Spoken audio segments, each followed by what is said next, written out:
Hello and welcome in this new video tutorial about the Godot Game Engine.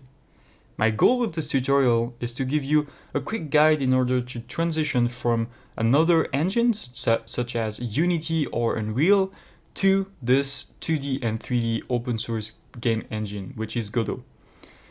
My goal with this tutorial is not to show you everything because you are not going to be able to do this in one video, but I'm going to target people that already know their way around game development, basically. So if you already have made a game, if you already have made a game using, for instance, Unity or Unreal, and you are familiar with any programming language, you are going to catch up in this video. So, but if you're a beginner, I highly recommend you to look around for other tutorials because this is not what I want to do with basically this video. So let's get started. Once you've created your project in Godot, by the way, I'm using the C# version of Godot, which is called the Mono version. You can download it in the description. I'm going to provide a link. And we are going to use so the C# programming language, which is very, very familiar to Unity people, Unity developers, and we are going to learn about the things that you will have to learn if you want to make a game basically in any engine. We are going to learn about how to compose a scene, use the different nodes that are available in Godot. We are going to learn about transform. We are going to learn about the math. Where are the math functions that we're used to in other engines, such as lerping, such as dot products, and etc. We are going to learn about how this engine deals with rotations. We are going to learn about shaders a bit. We are going to learn about user interface. So basically, I'm going to give you different bricks, like Lego bricks if you want, in order to have a quick start with this engine if you are already an experienced game developer, or even if you are basically a game developer. So let's get started. Once you've created your own projects, it should be very easy if you're basically following the few steps that the engine is going to give you at the beginning. You have basically like the Unity hub. You can create a project. Once you've created the project, you can edit it, and you should be prompt with an editor like this. Okay. So in the middle of the editor, by default, you have the 3D viewport, and you can rotate around using your middle mouse button like this. If you want to pan, you can use the shift key plus the middle mouse button. If you want to zoom in and out, you can use your mouse wheel. And if you want to move in different predefined views, you can use the 1 key in order to go in the front view, the 7 key in order to go in the top view, the 3 key in order to go in the side right view, and if you press the 5 key in the middle of your numpad, you're going to be able to toggle on or off perspective. Those are the shortcuts from Blender, so if you're familiar with Blender, you will be at home here, okay? So of course you can change those shortcuts. So in the editor settings, if you go in the shortcuts tab, you will be able to find all the shortcuts of Godot, and you're probably going to see, let's type front view, you can see it's the keypad, so numpad 1 key, and you will be able to change all the shortcuts if you're very picky about that. But as I'm a Blender user, it's really feeling great there. Okay, so this is the 3D viewport, and as you can see on the top bar here, you have different options. You have the 2D view, which gives you the ability to edit 2D stuff such as sprites, user interface components, and this is really great because Godot separates 2D things and 3D things. Basically in Unity, when you edit, for instance, a canvas, you will see the canvas floating in the 3D viewport, and honestly this is quite a bit weird if you're coming from other engine than Unity, but in Godot it separates things pretty well. Moreover, if you want to do a full 2D game without using 3D stuff, Godot won't embed the 3D part of the engine. So that's pretty cool.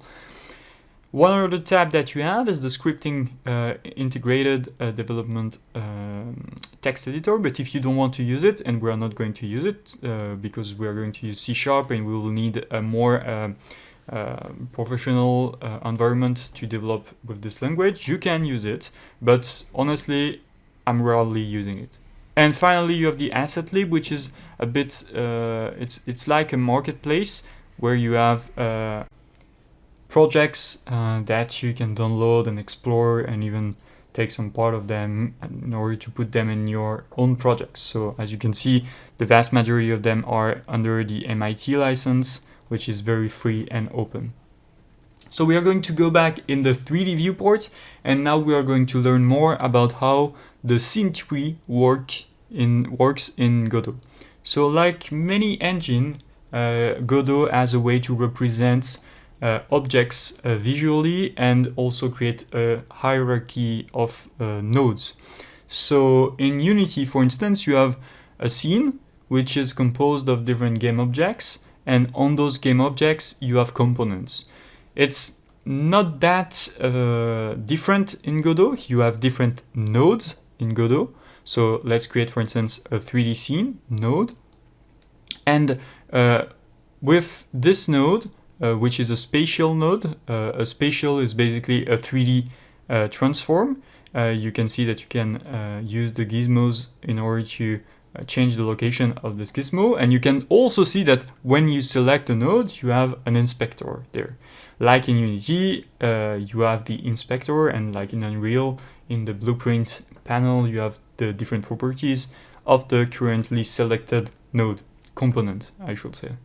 So here, you can see that you have the transform with translation, rotation, and scale, but you also have the matrix, the world matrix of this node that you can edit, but you don't have any place in order to drag components. So basically, that's where Godot and Unity is different. It's not component-based, it's node-based, meaning that if you want to add another node, you will have, or another behavior, I should say, you can add it as a child of another node. So here, for instance, you have the spatial, and we are going to add a child of this node by clicking on the plus button here, or by pressing the Ctrl-A shortcut. And here you can see that you have access to all the different nodes that are part of this engine. And if you're a programmer, you will be at home here because it's using an object-oriented programming mindset. Basically, as you can see, the spatial is the root of the 3D, but it inherits from node. And as you can see inside the spatial, you have all the nodes that inherits from the spatial, so 3D nodes. So let's take, for instance, a camera here. And inside the camera, you can see that you have different types of camera that inherits from camera, that inherits from spatial, that inherits from node. So it's pretty easy to understand. It's like in Unreal where you have actors, etc., etc. And you have bones that inherit in the end from actors, etc. So here, in this case, we are going to select, for instance, a camera, and we're going to create. And because I've selected the spatial node, you can see that it's added as a child of this node. So now if I want to add another child of the spatial, I need to select the spatial, press Ctrl-A, and now I can, let's say, add a mesh to my scene. So I'm going to search directly for mesh. As you can see, it filters out what I can have, and I'm going to select the mesh instance, and you can see that the mesh instance is now parented to the spatial. Okay, if I want to change the parenting of this node, I can select it and drag it on top of the camera. Now, when I'm moving the camera, as you can see, I'm also moving the mesh instance. Oh, it's not it's not visible here because we didn't attach any mesh there, but the mesh will be soon filled with properties that we are going to add. So I'm going to unparent the mesh instance from the camera and add it back to the spatial, but as you can see, this is the only option that I have. I cannot put the mesh instance on the top because for every scene tree you need to have a root node. So in this case, the spatial is the first node that I've added, and it's considered to be the root. So I can select the mesh instance. I cannot like put it on top. I cannot change it, but if I want, I can say to Godot, now this mesh instance is going to be the root. So in order to do this, I'm going to right click and I'm going to say make scene root. Okay. So once I've done this, you can see that now the mesh instance is considered as the root node. And you can see that the hierarchy didn't change here. The camera is still attached to the spatial, but now the spatial has no other way to be floating there. It should be a child of the root node. Okay, so let's go back. I'm going to take the spatial back and I'm going to make it as the scene root, and I'm back to where I was. So now we are going to select the mesh instance node and we are going to add a mesh to it. So as you can see here, I have a field that I can change because of this type. But as you can see here, you have all the hierarchy, the inheritance of the different nodes that a mesh instance is made of. So as you can see, a mesh instance is a geometry instance, that is a visual instance, that is a spatial, that is a node. Okay.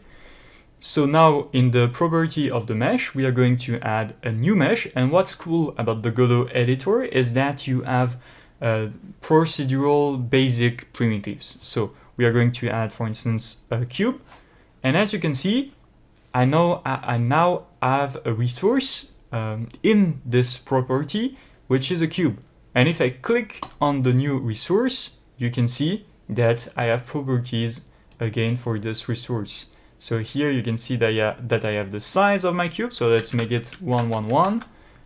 I have the subdivision width, height, and depth of the cube. So now my cube has only one quad per face, per face, yes. And here in the three dotted menu, I can change my display view to wireframe, for instance, and you can see that the wireframe is like this, and if I want to, I can change the number of subdivisions. So let's add more subdivisions, for instance, to this cube, and you can see that instantly Godot is giving me a new cube with more subdivisions. You can also add a material. In this case, we are not going to do this, but I'm going to first go back to the display normal view, okay?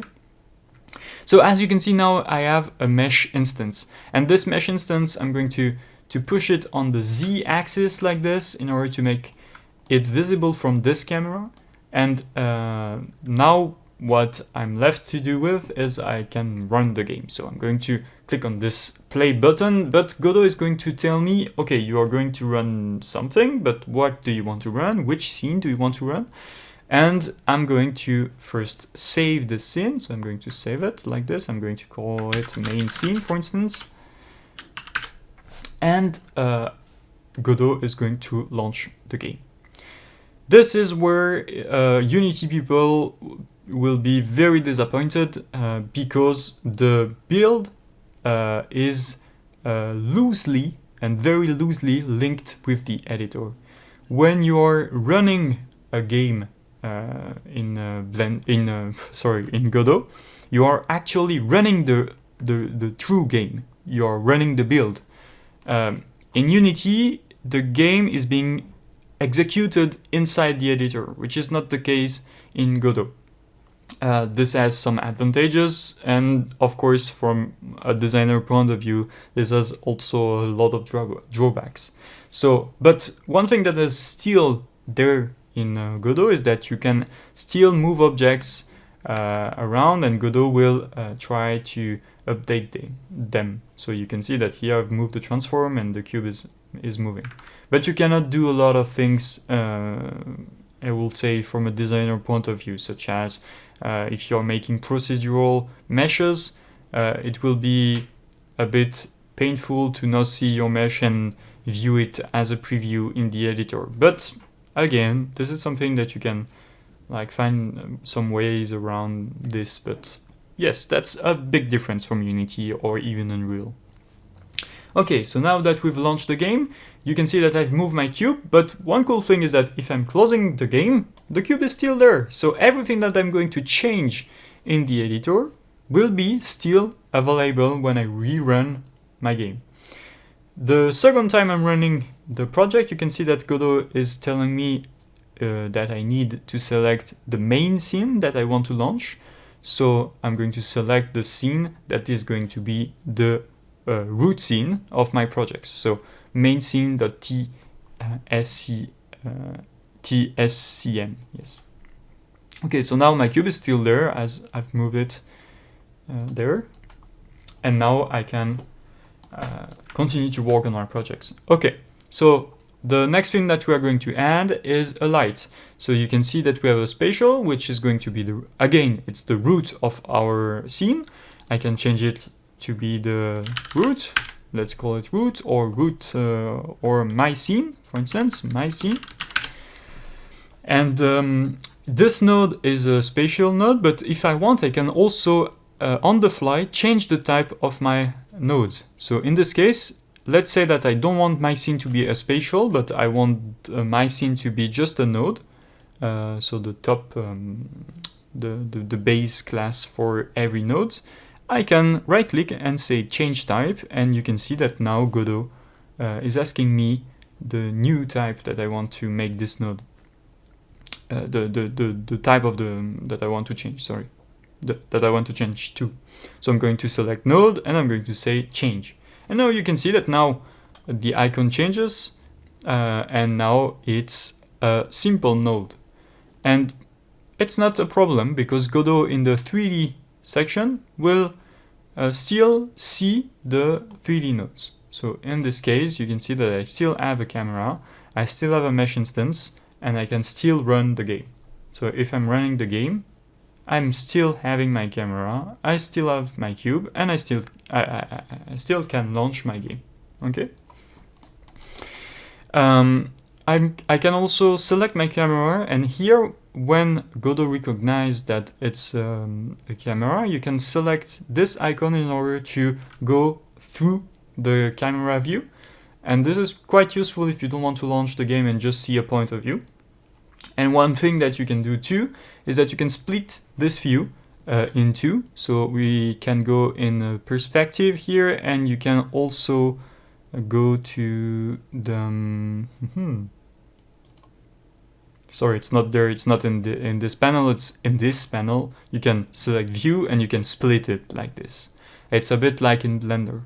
So here I'm going to split it in two viewports horizontally like this, and I'm going to have two viewports. And here, if I'm selecting my camera, I can go in the preview mode here, and I can still have my view here. So that's a pretty cool thing to note, because you can still place your cameras the way you want, and again, from a designer point of view, it's pretty cool. As you can see, because I've changed my scene to the root node to a simple node, I don't have the gizmos for the camera, so I'm going to change back this node to a spatial, and I can select my camera. So no, I think it's a bug, so I'm going to delete my camera and I'm going to add it back as a camera. Sometimes things happens like this. Okay, so now I have the gizmos back. One thing to note is that in Godot you have a lot of tools like this. Using this small dot, you can change the way some objects interacts with the scene. In this case, I'm going to just change the field of view of the camera, and as you can see, this tool is linked to this property in the inspector. So here I can still have access to the same feature. Okay. So one thing that I'm going to do now is I'm going to scale my cube. So in order to scale my cube, I can access the scale transformation gizmo by pressing the R key, and I'm going to flatten my cube. I'm going to scale it on X, I'm going to scale it on Z, and now I have a simple basic floor. By pressing W, I can have access to the move gizmo again, and if by any chance I I want to rotate my cube, I can press the E key and rotate it. This is like in 3ds Max or Unity, by the way. So now I'm going to also make this cube back to the origin, and I'm going to reset the rotation. So in order to do this, I'm going to select my mesh instance. That, by the way, I'm going to rename to floor, and I'm going to go in the inspector there, and I'm going to go in the transform of this node, because I've changed the transform and not the actual mesh, and I'm going to set the translation back to 0, so 0 tab 0 tab 0, and I'm going to reset the rotation. So let's say that, imagine that I had a rotation like this, a mixed rotation, like a crazy rotation like this. I can also click on this icon to reset it back to its original values. It's like in Unity, you can reset a component. And here, I can also reset the scale if I want, and instead of applying the scale to the transform, the spatial, sorry, it would have been better if I would be able to change the size of the cube. So here, as you can see, I've still the property, the resource that was open, so I can click again on it, and I can change the scale directly of the mesh. It's like if I've imported the scaled mesh, but it's going to be still a normalized scale, which is always good to have. So now I'm going to scale the mesh to, let's say, 5 units on X, 5 units on Z, and I'm going to add 0.5 or 0.2 on the Y axis. Okay, so now I have a floor. So now I'm going to select my camera, I'm going to make it a bit higher, I'm going to push the Z back. As you can see, the forward of the camera is not plus Z, is not in the plus Z direction, local direction, it's in the minus Z. And I'm going to tilt my camera a bit down, so I'm going to press the E key and I'm going to rotate it using the X axis, and I'm going to move my camera a bit higher again. So let's do this. I'm going to move it higher like this. If you want to move from global to local, you can press the T key, and as you can see now my gizmos are going to be aligned. You can also click on this icon. So if I now want to move the camera on its own Z-axis, forward axis, I can do it like this. Okay.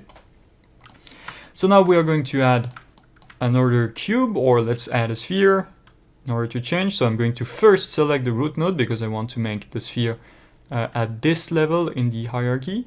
I'm going to press Ctrl A and I'm going to add a mesh instance that is going to be filled with a mesh resource that is going to be a sphere mesh. So now that I have a sphere mesh, I'm going to change its radius to, let's say, 0.5 and its height to 0.52, and I'm going to, oh, that's quite weird. So I'm not going to change the height, sorry. And that was a mistake, and I'm going to put it there, and I'm going to, let's call it, for instance, player. This sphere is going to be our player. And I am going to also, on top of this, add a sub mesh. So I'm going to press Ctrl D in order to duplicate my mesh. I'm going to reparent it as a child of player, and this sphere is going to be scaled. So I'm going to press R, and anywhere around my gizmo I can scale uniformly my mesh. So I'm going to scale my mesh like this. Again, you shouldn't do that by default, because you're going to, if you are doing this, you are going to change the transform of the spatial, but in this case it's okay because it's a child of the player. And I'm just going to make two eyes to make it a bit funny and just to indicate a direction. Okay, I can also change the second eye to make it more funny. Okay, so if I want to go back to the default tool, I can click on this mode, And as you can see, if I unselect, I now have my scene without any gizmos. So this is going to be I, and this is going to be I, and you will see that Godot is going to complain in order to remedy this issue of having twice the same name. It's going to add a number. So you can see that now Godot is adding a 2 at the end. So in Godot, basically, you cannot have two nodes with the same name. Okay, so now that I have a player here, I'm going to add some shaders in order to give it a more decent look. So we are going to create temporary shaders, and at the end I'm going to show you how to add interesting effects by writing your own shaders. So wait till the end if you want to see that. So we are going to add a material to this object. So I'm going to click on this icon there. I'm going to go there and create a new spatial material for now, and I'm going to click on the resource. As you can see, it opens another tab. If you want to go back, you can use this icon to go in the previous edited object in history, as it says. And I'm going to change the color. So it's the albedo, and I'm going to change it to, let's select a red, like this. And as you can see, a spatial material is basically a simple, it's like the principal BSDF of Blender. It's a simple, how can I say, one in all in one, I should say, shader. So I'm going to, let's say, add, change the roughness. So if you change the roughness, it's going to be more shiny. As you can see, you always have a preview there in the top of any shader, any material, I should say, because the shader is actually the program that is embedded, that is linked to the material. So now we are going to do the same for the eyes. So I'm going to create a new material like this, new spatial material. I'm going to click there, and I'm going to change the albedo to a black color, and this is going to be okay. I also need to change the roughness, so I can have maybe specular, maybe a plastic toy effect for the eye. I can also change the you know what, I think it's going to be okay like this. I think it's better, it's going to be okay. If you want, you can also go in the flags, and you can also change different options by default, but don't worry, we're going to look at shaders in a few minutes, or I should say in a few later, I should say, because I don't know how long this tutorial is going to be. My goal again is to make a broad overview of what you can do with this engine. So we are going to see a lot of things. So now what I want to do is to I don't want to create another material from scratch for the other eyes, so this is a good opportunity to learn about how to save resources in Godot. So everything that you are doing in Godot is again based on the properties of the node. So you can see that here I have a mesh instance that has a material, and a material is actually receiving a resource. In this case, the resource is being attached to the mesh instance there, but it's kind of local to this node, if you want. It's not saved for being reused later. So that's what we are going to do now. We want to save this material, and we want to apply it to the other eyes, to the other eye. So what we are going to do is right click on the resource that we want to save, and we are going to click on the save button. So save, and then you can see that now Godot is telling me that I can save this resource. As you can see, the extension is tres, and tres is an extension. It's I would say a holistic extension. It's like a global resource. It's not very specialized. When you read it, you don't know that it's a material. That's why Godot is giving you also the option to call it .material. But at the end, it's the same thing. So I'm going to call it imat.material. material, let's say, and I'm going to click save. Okay, so now what I can do is I can select the other eye there and I can drag the material in the material section, but before this I need to open it. You will see that this is annoying sometime, but now I have the same material being applied to both eyes. So if I'm selecting the material there and double clicking on it, it will change the inspector to the properties of this resource. And as you can see now in the albedo, if I change it, both eyes react. Okay, so you've seen how to save a resource for a material, but actually you can save a resource for a lot of things. So let's say that you want to save a resource for this mesh. You can right click and say, okay, I want to save this as a mesh, and you can save the resource like this and reuse it later. Okay, so one other thing that we're going to do is to make the scene a bit nicer. So in order to do this, we are going to add what we call a world environment. So I'm going to select the main scene, my scene, and I'm going to press Ctrl A, and I'm going to add a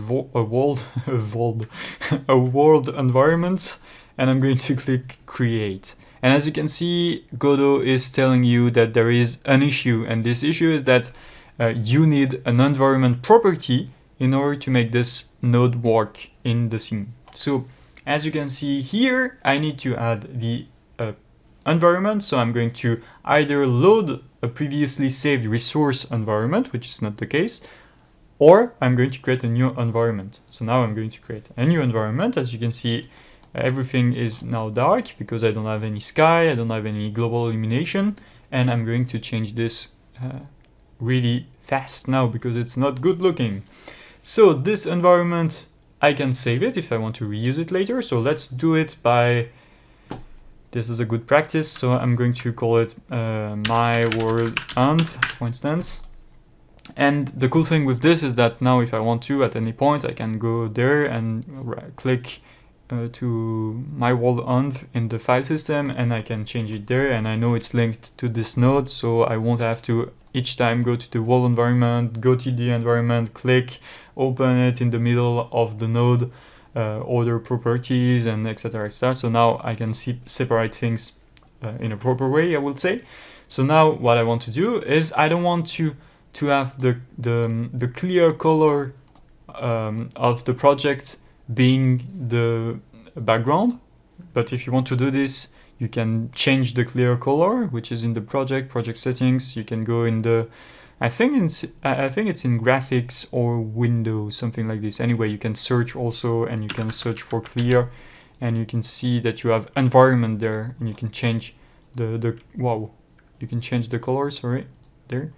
So you can see that it's changing actually the color of the scene, the clear color, like in OpenGL clear bit mode.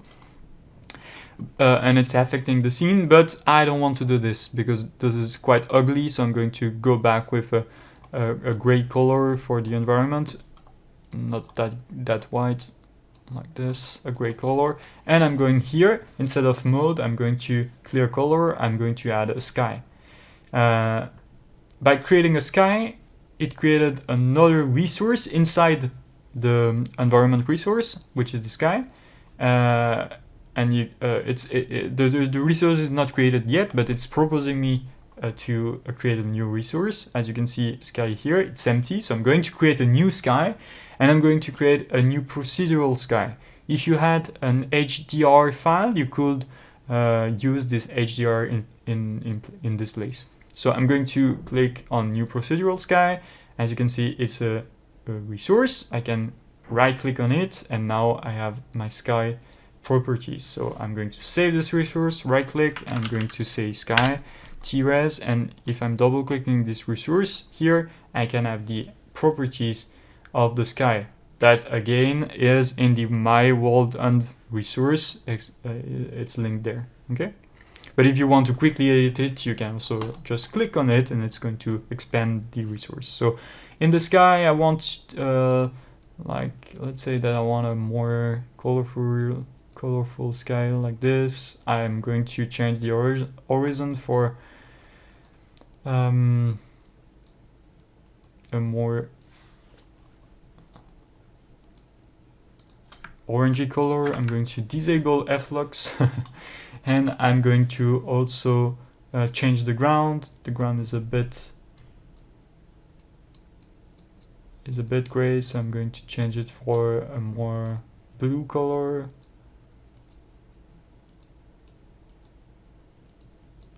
Let's do something quick and dirty. The goal is just to show you the options.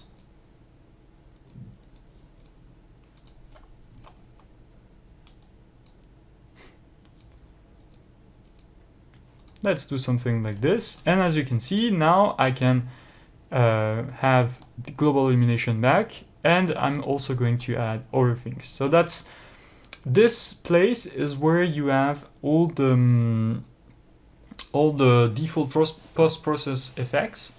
So you have ambient light here, so you can change the ambient light, but as you see, it's not affecting my scene because it's currently using the sky. So as soon as I'm releasing the sky contribution, it's going to use this color.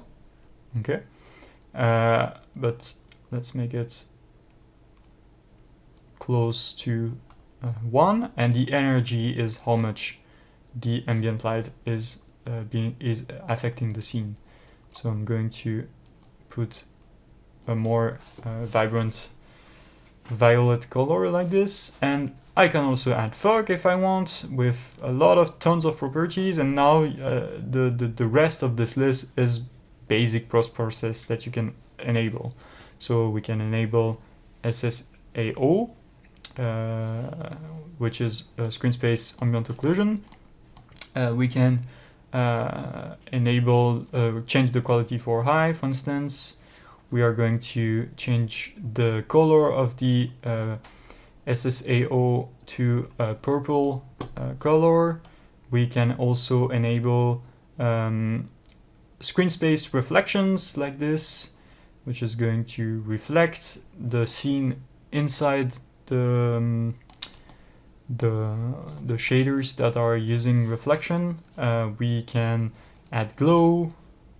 It's like the bloom of Unity. We are going to add a bit of bloom, and we have also adjustments at the end.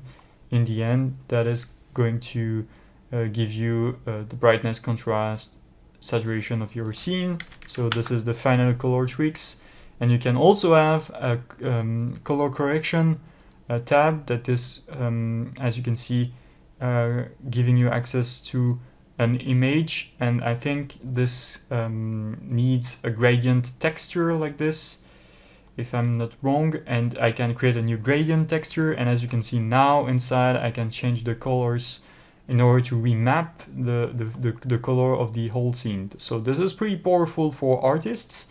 As you can see, you can tweak the different colors, the different tones of your game really quickly. And this is what I like a lot in Godot, is graphics is really intuitive for designers and even programmers. Wow, so you can see that I've changed the gradient. And what I really like compared to Unity is the fact that by default you have all this predefined resources that gives you access to simple things such as gradients, curves, etc. I know in Unity you have curves too, but here you have a ton of resources that with tools, in fact, and this is cool in order to prototype and to see quickly changes in your scene. Okay, so now that we have adjusted very quickly and roughly the environment, we can also go in the project settings there, and we are going to search for quality there. As you can see, by default we're using GLES3, which is the modern version of OpenGL 3.3. Basically, you have not, unfortunately, you don't have all the graphics possibility of the later, the last version of OpenGL, which is the including the geometry shader, compute shaders, things like this are not included in Godot right now, but it's going to come in the next version of Godot, the Godot 4.0. So maybe if you're looking this video in the future, you will already have all those features. And the cool thing with this, however, is that if you're doing a game that is really tight to performances because you are launching on a mobile, for instance, you can even go back to the old version of OpenGL, GLES2. And in fact, the GLES, ES stands for embedded system, and it's not the I will say the PC, the computer version, the high-end version of OpenGL. It's even ES is a lightweight version of OpenGL, okay? But anyway, here you can still have access to a lot of things. You can change, for instance, the anisotropic filter for your textures. The MSAA option is, as you can see, disabled. So we are going to add anti-aliasing here. 16 is the best one. So we are going to do this. We are going to push the quality very high. Here you can even have subsurface scattering, but we're not going to use it. Yes, for now we are going just to change this option, and we are going to click on close. And now you have anti-aliasing. It's not temporal anti-aliasing like in Unreal, for instance, but it's doing the job for now. One other thing that we're going to add in our scene is a light. So we are going to press Ctrl A, and we are going to add a directional light. And now we have a light that is making the scene a bit brighter. So I'm going to orient this light, which is a directional light. And as you can see, directional lights are pretty intense because of the settings that we have in the world environment. So we are going to go back in the world environment, and we are going to tone down the energy of the ambient light a bit,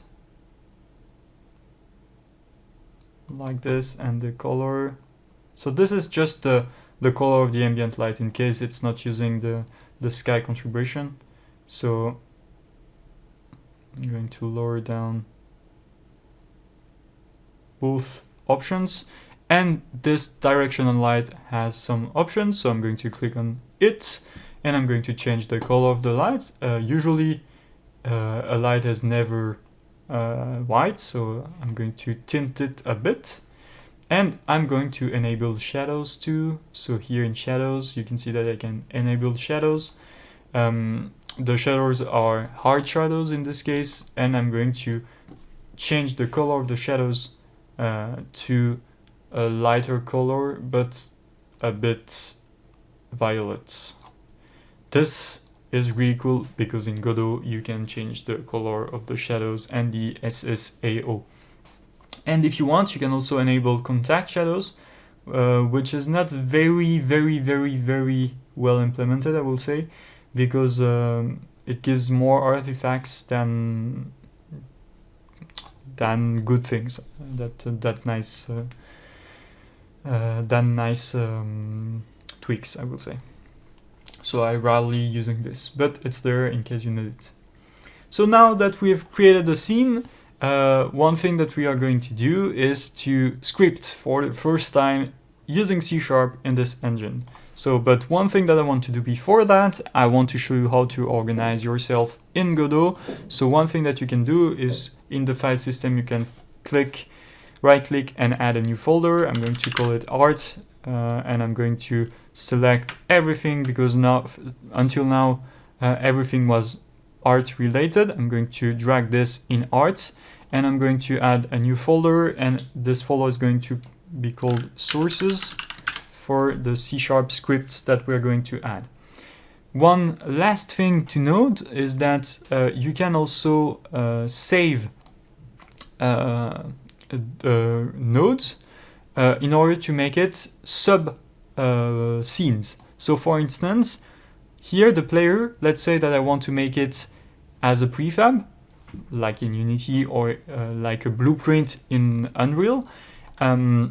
one thing that I can do is I can say to Godot, this part of this tree here is going to be on its own. So I'm going to right click and I'm going to click on Save Branch as Scene.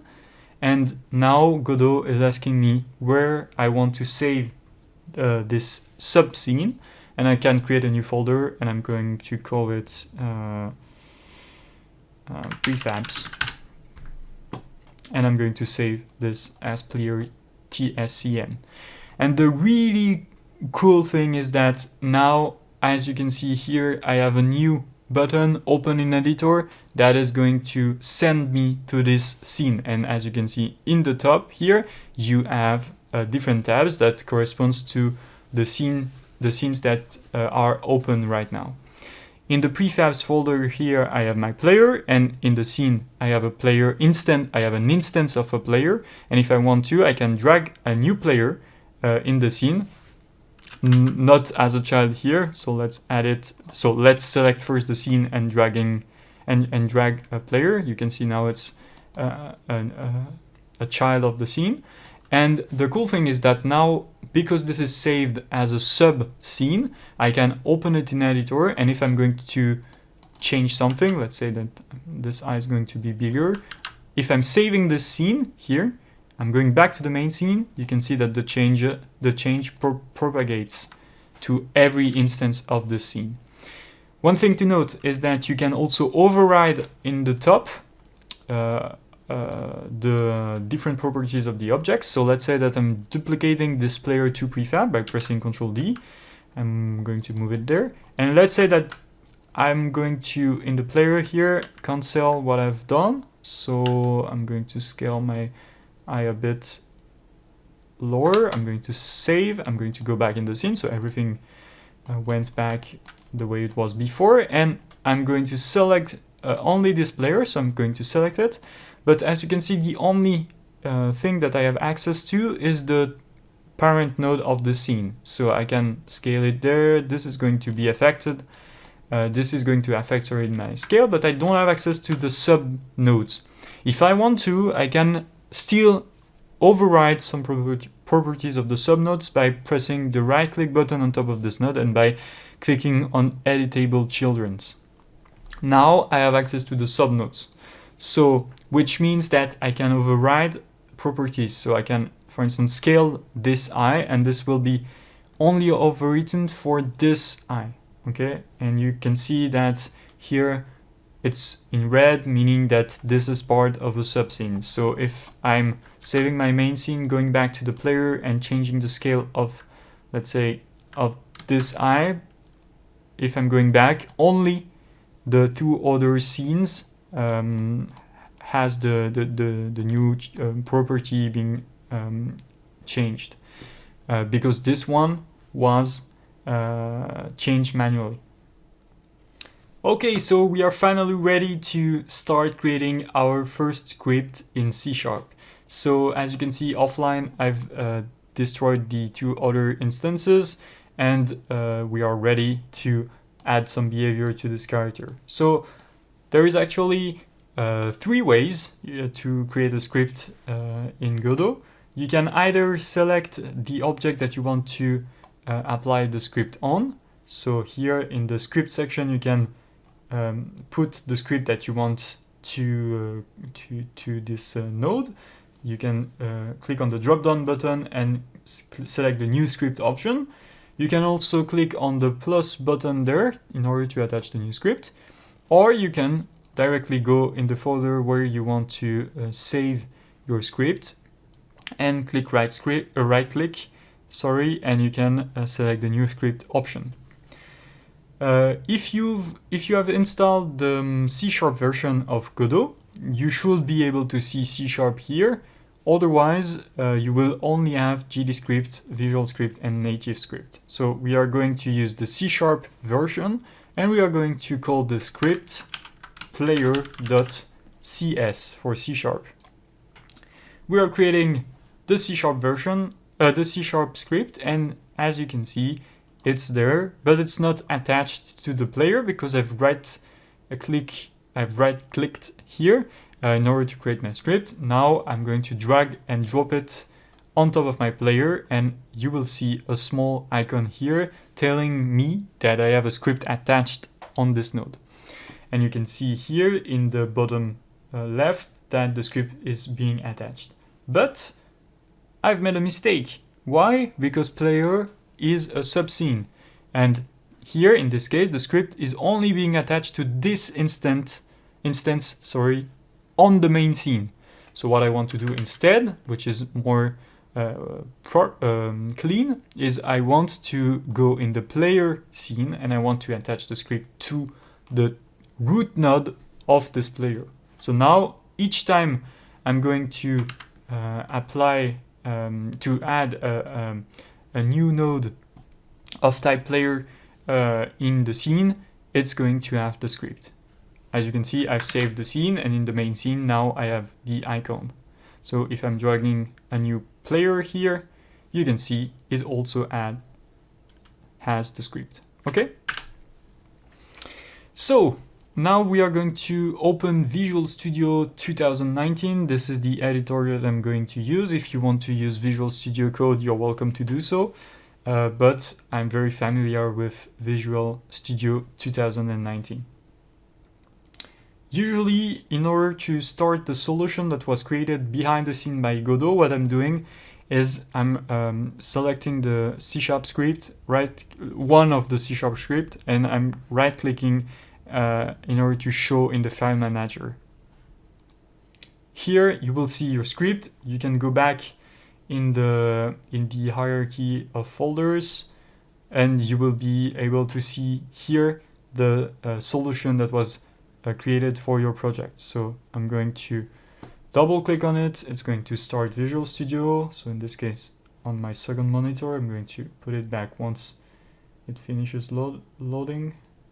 And here I have the solution that is ready to be used.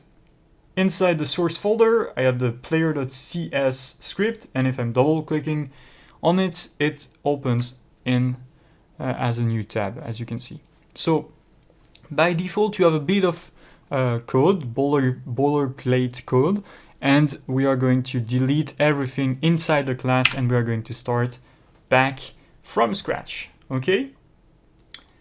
So, like in Unity, you have methods that are being called by the engine. So in Unity, you have awake, you have start, you have update, fixed update, and in Godot, you have very similar methods. The first one being related to start in Unity or begin play in Unreal is the ready method. So what you can do is you can override, because it's a virtual method, you can override the ready method like this. By default, you can see it's calling the base.ready, and if you go inside the ready, you can see that it's not calling everything, it's calling a method that is in the lower, in the low level part of the engine, which is C++. So in this case, in particular, we can remove the base.ready, okay?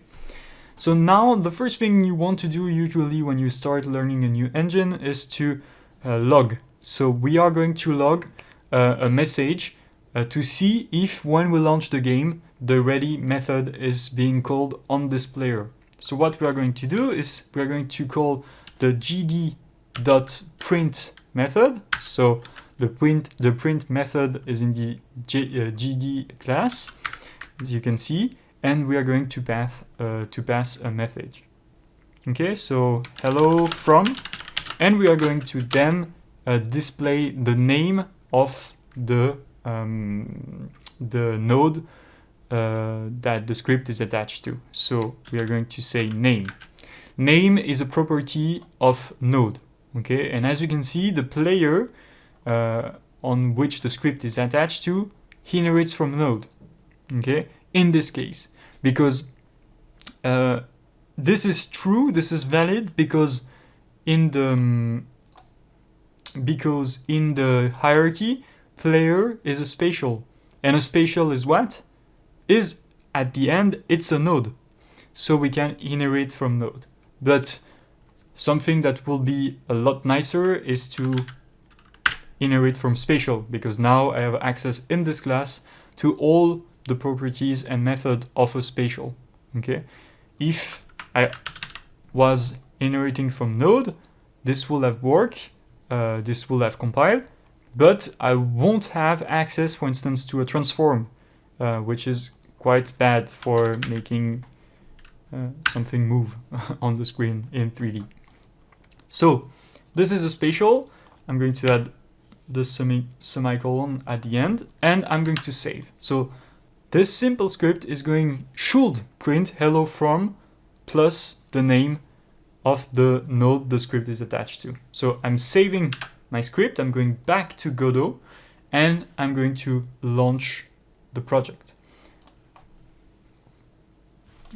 Godot is building, and I will be able to see in the console there, hello from player. Okay, so let's say that now I'm going to duplicate my character. I'm going to put a second instance there, and I'm going to launch my project again, and you will be able to see two logs, hello from player and hello from player 2. So congratulations on creating your first hello world in Godot. Okay, so now we're going to do something more spicy. So we're going to delete the second player, and we're going to go back in the Visual Studio editor, and we are going to move this character. So this is the ready function. It's been called once when the node is ready. Basically, it's equivalent to the start of Unity. And we are now going to override the equivalent of the update method, or the tick in Unreal method, which is called in Godot the process_process function. As you can see, the process function is always going to send the delta time. This is different from Unity, because in Unity you can press time.delta time, and in Godot it's sending you in process directly the delta time, which is the time, the delta of the delta time with the previous frame. Okay, so this is something pretty usual for any engine. So what we are going to do is, let's say, add another print statement here, and we are going to add hello delta, or delta time is. We are going to save, launch the scene, and you will see that it's going to be called every frames at approximately 16 frames per second, because it's 0.016.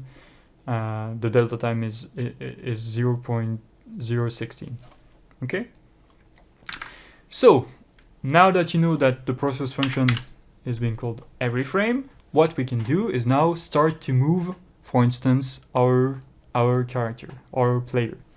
So what we need to do in order to manipulate transforms in Godot is to first grab a reference of the struct that represents the current transform. So in order to do this, we are going to create a new variable that is going to be of type transform. Usually I'm calling it t, and we are going to say that it's going to be the global transform. Okay, so the global transform is the transform in world space. Okay, you also have the local transform, which is simply transform, and this is in relation to its parent transform. Okay, so it's the local transform. So in this case, we're going to use the global transform, and now we know that T represents the global transform of the node. If you go in the node here, because it's where the script is attached, the global transform is similar to something like this. Okay, I won't say it's exactly this, because this is the local transform actually, but in this case, because player is a child of a node that is in the center of the world, the transform here is the same. Okay, so consider that this is the transform of the player. It has a translation, a rotation, and a scale.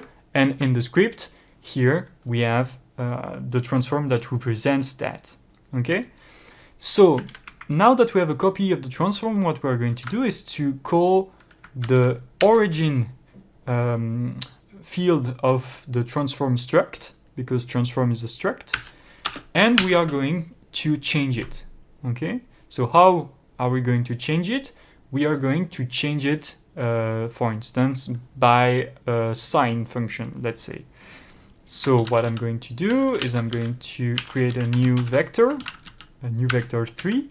As you can see, it's very similar to how Unity works in terms of math. So basically, origin here is the position of the transform.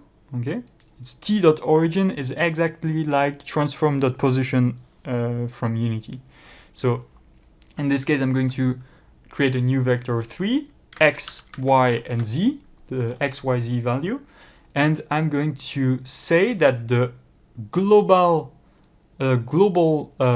position of this transform that is not being applied yet, that is going to be a temporary transform if you want, is going to change by a number. Okay, so this number, let's say that by a vector 3, sorry. Let's say that that I want to change the y position. I'm going to say math f.sign here, and I'm going to change the y axis of the position by a sine wave, and I'm going to pass here a time, and the time that I'm going to pass is going to be let's say a simple timer that I'm going to increment. So here I can add a property in my class that I'm going to call time. It's going to be equal 0 at the beginning, and for each frame I'm going to add delta time to it, and I'm going to pass the time there. Okay, so now my character is going to oscillate between -1 and 1 on the y-axis. So I know that here my character starts at 0.5. So what I'm going to do is I'm going to add a small offset on top of that. Let's say I'm going to add 2.0 f units, and this is going to be good for this simple demo. So I'm going to start the game, and you will see the character not moving. And this is actually stressful for any beginner in Godot. You think you've made things right, but actually you don't. Why? Because you've just changed a local variable that was a copy of the transform. You need to apply this to the transform of the spatial. So we are going to do this, global transform equals the transform. Okay, so this is the way that Godot works with transforms. So now you save, you launch the game, and everything should work. And as you can see, you've simply applied a sine wave on top of your character. Okay? So this is a lot of code for Unity developers just to change a transform, but in fact you have shortcuts. So I'm going to comment everything here. The shortcut is to simply say translation equals and your new position. So translation is the local translation of this node. You don't have this, I think, for global. Global translation doesn't exist. So that's why usually I'm transforming using this method. And you will see it has a lot of advantage too for manipulating a transform all at once. I'm going to show you this in a minute. But as you can see, you can also use the translation property and it works. Okay. But let's go back to this. I'm going to put this there just to show you. One thing that you may ask is that here I've created a simple variable that increments, but in Unity we have time.time. In Godot you also have a timer, a global timer, but it's not in float. It's not a float. It's a uint. So I'm going to show you how it works. It's simply, instead of time here, we are going to make a call to the static getTickMS function from the OS class, and it's giving me, as you can see, a uint, which is the time in milliseconds in unsigned integer. So the thing that I have to do with this now is to simply multiply this by 0.001 f in order to have a float. Okay, so now I have the time since the beginning of the engine, since when the engine started, sorry, and this is working like time.time if you want to. So you can see that now my character is using the global time of the engine. Okay, so I'm going to put back time because I know that time starts at 0 and maybe the global time is not starting at 0, okay, because you have the loading of the splash screen, etc, etc. Okay, so now one thing that you may want to do is to, for instance, change the rotation of the character. So let's make our character rotate around. So in order to do this, what we're going to do is change again this local transform. When I say local, is the local variable t in this case, in this context. It's not the local, the actual local transform of the in the scene. Again, we are affecting the global transform in this case. So I'm going to change the rotation. So you have a rotation, that exists, which simply rotates around an axis. So you can do this if you want to. So you can say, for instance, that you want to rotate your transform around the t.basis.y by a certain angle. So you can say that, for instance, you want to rotate by time, which is a radiant. So if I'm doing this, t.basis is simply representing the basis of this character, meaning the 3 axes here. So z is the forward, x is the right, and y is the z. So t.basis represents this basis, basically, we call this a basis, and y represents the y rotation. Okay, so my character should turn around like this. And because I've rotated the transform and I've applied it to the global transform, it should work as a civic rotation. And it's not working. And again, this is very different from Unity. If you want to make this working, what you have to do is to just see what the method returns. And as you can see, the method returns a transform. So I'm going to say t equals the rotation, the rotated version of this transform, and I'm going to put it back there. Okay? And maybe the time, because it's in radiant, is very, very fast, so I'm going to add to damp down the value there. So if I'm running this, you will see hopefully that your character is being rotated. And as you can see, it increases a lot because time simply, our value time is being incremented fast. So each time I'm going to add a higher angle. So this is obviously probably not what you wanted, but it's just it was just a way for me to show you that you have method like this. But usually what I'm doing if I want to make a simple rotation like this is on the transform you have you should have, so sorry, it's not on the transform, that's the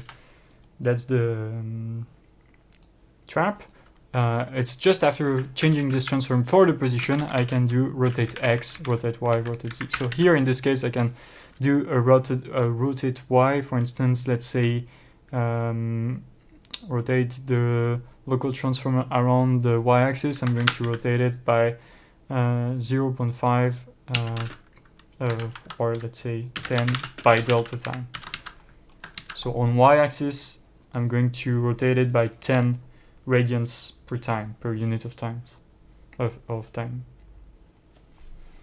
And you will see that it works. Okay.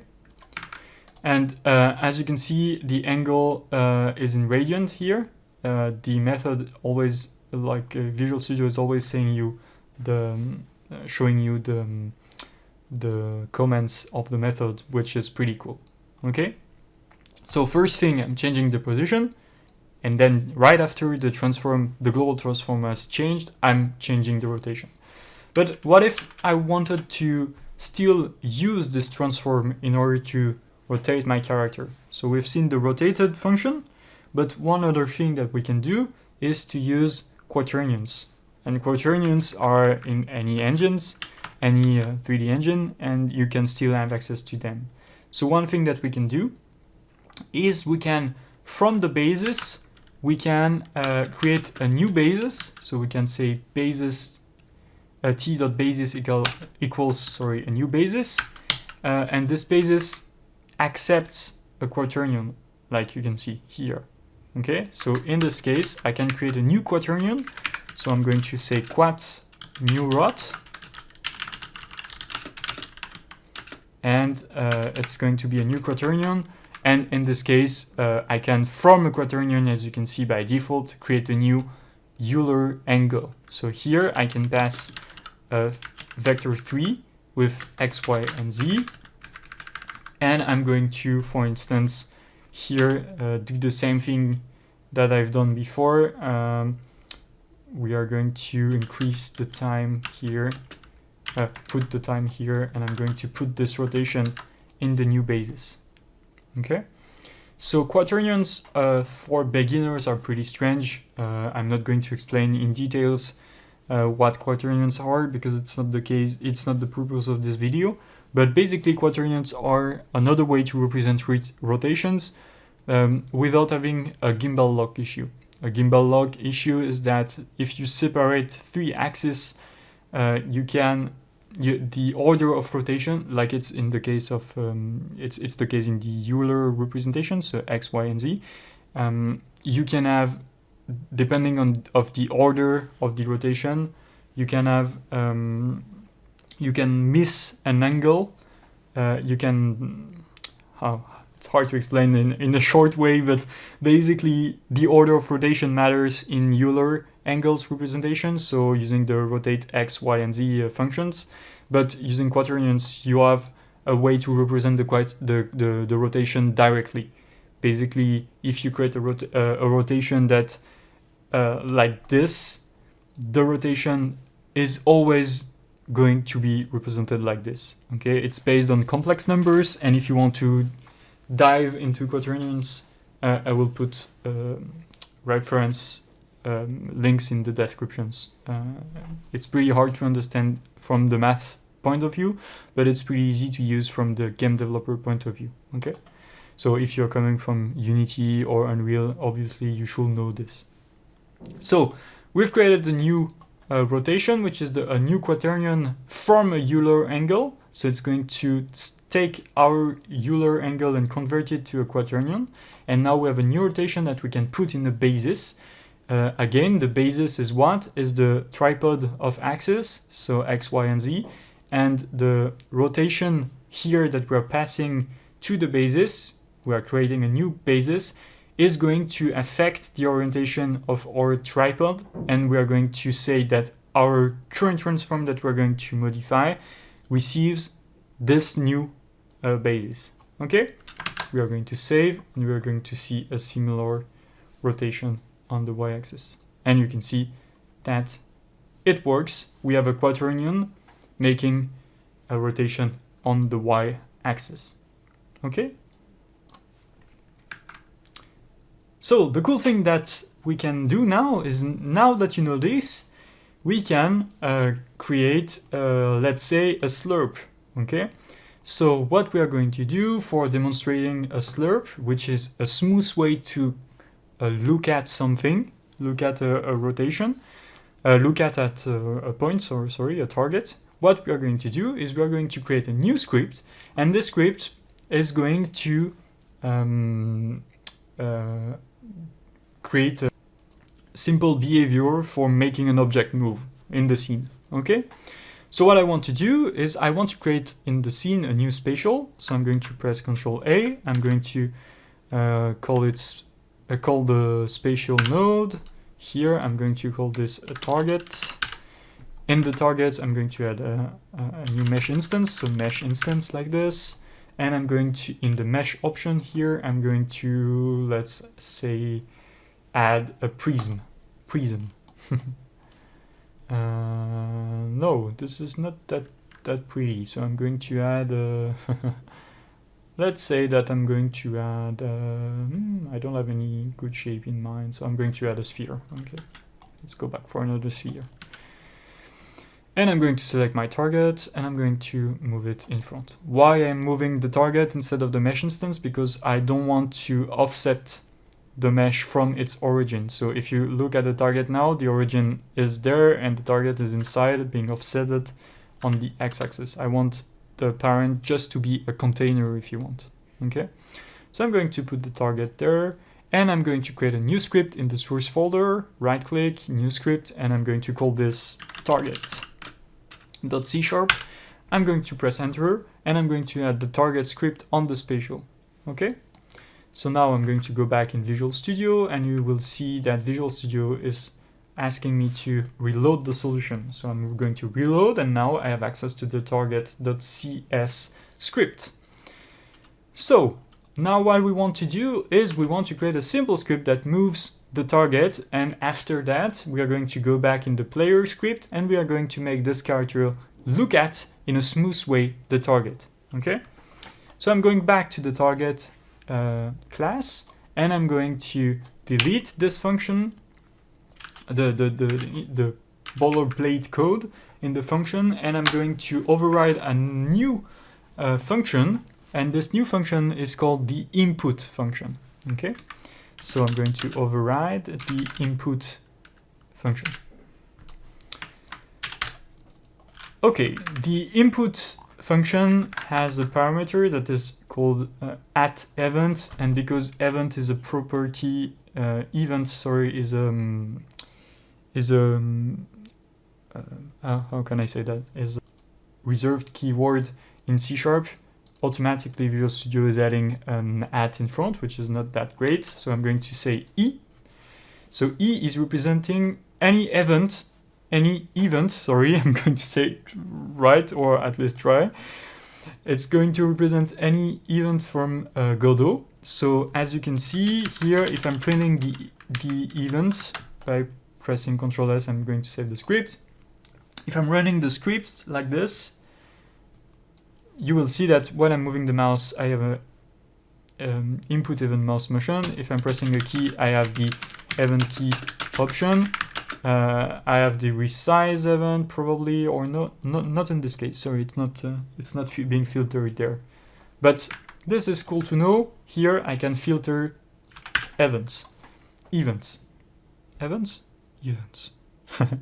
Excuse my French accents and grammatical errors.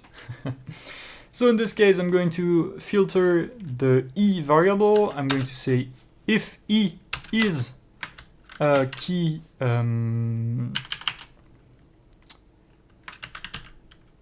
keyboard. Oh, sorry. Input key event.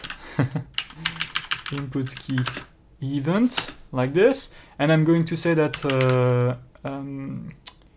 key event like this. The cool thing in C# is that you can check for the type like this. It's not that performant, so don't worry, I'm going to show you a better way to do what exactly I'm doing there, but it's just for learning sake. For the learning sake, I'm going to show you this method, and after I'm going to show another more proper way to do this. But here, the thing that I'm doing is that I'm checking that the type of the event that I'm receiving is input event key, so it's a key. Okay, I'm going to rename this variable to another to a key event, meaning that key event is representing a real event key. And here I'm pretty sure that when I'm printing the key event, it's not I'm pretty sure, it's for sure when I'm going to print the key event variable, I'm only going to receive event key event. So you can see I'm moving the mouse, it's not working, but as soon as I'm pressing keys, I have the event being logged there. Okay, and it's not detecting the press and release. So as you can see, if I'm pressing spacebar without releasing, whatever, Godot is still filtering this as a key event. So here, now that I have this event, what I can do is if key event dot is pressed, now here I will be able to filter the fact that the event is pressed. This is a really difficult section for a French guy, okay? And here is released is not there, because you can do simply is pressed or else the key has been released. Okay, so here I can say key pressed.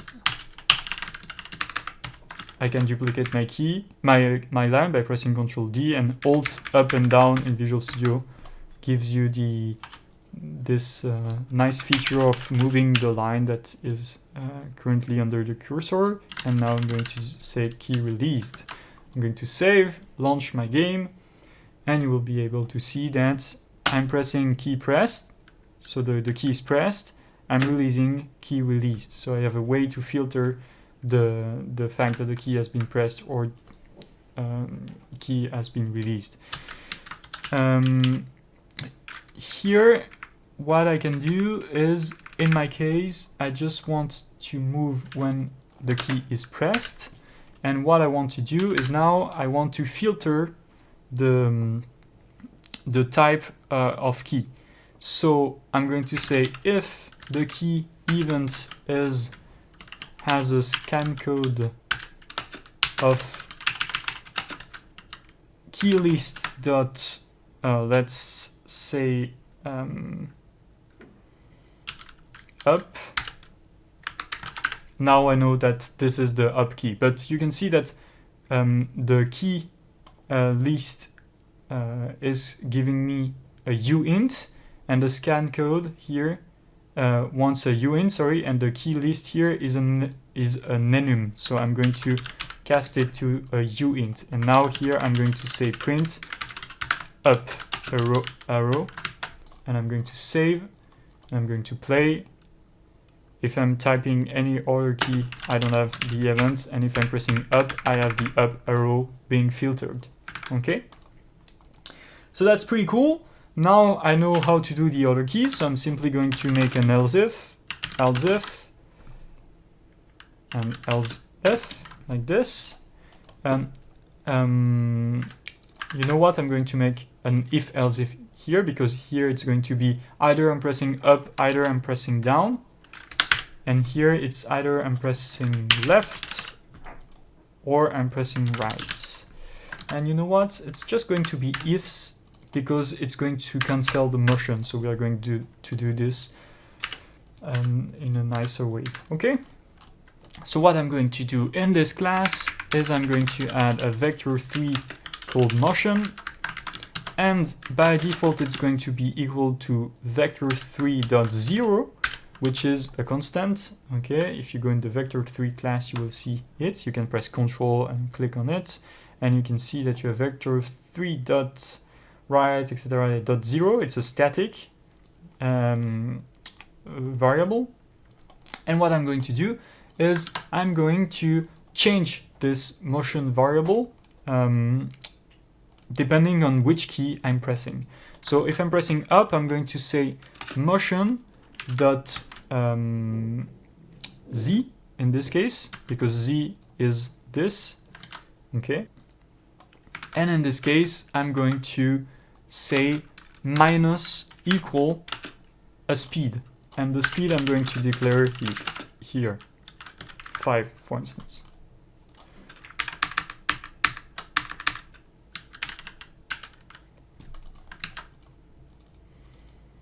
And I'm going to do the same for down, but now it's going to be plus. For left, it's not going to be Z, it's going to be X. So if I'm pressing the left key, you can see the x-axis is pointing in this direction. I want to go in the other way, so it's going to be minus speed. And if I'm going to press the right key, I'm going to go in the other direction. I'm going to play, and it's working actually. I'm changing the motion variable, but I'm not applying this to my transform. So I'm going to go in the process function,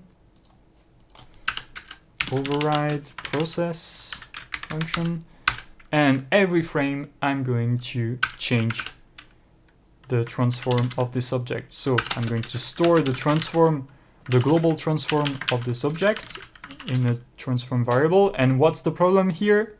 I'm inheriting from node and not spatial.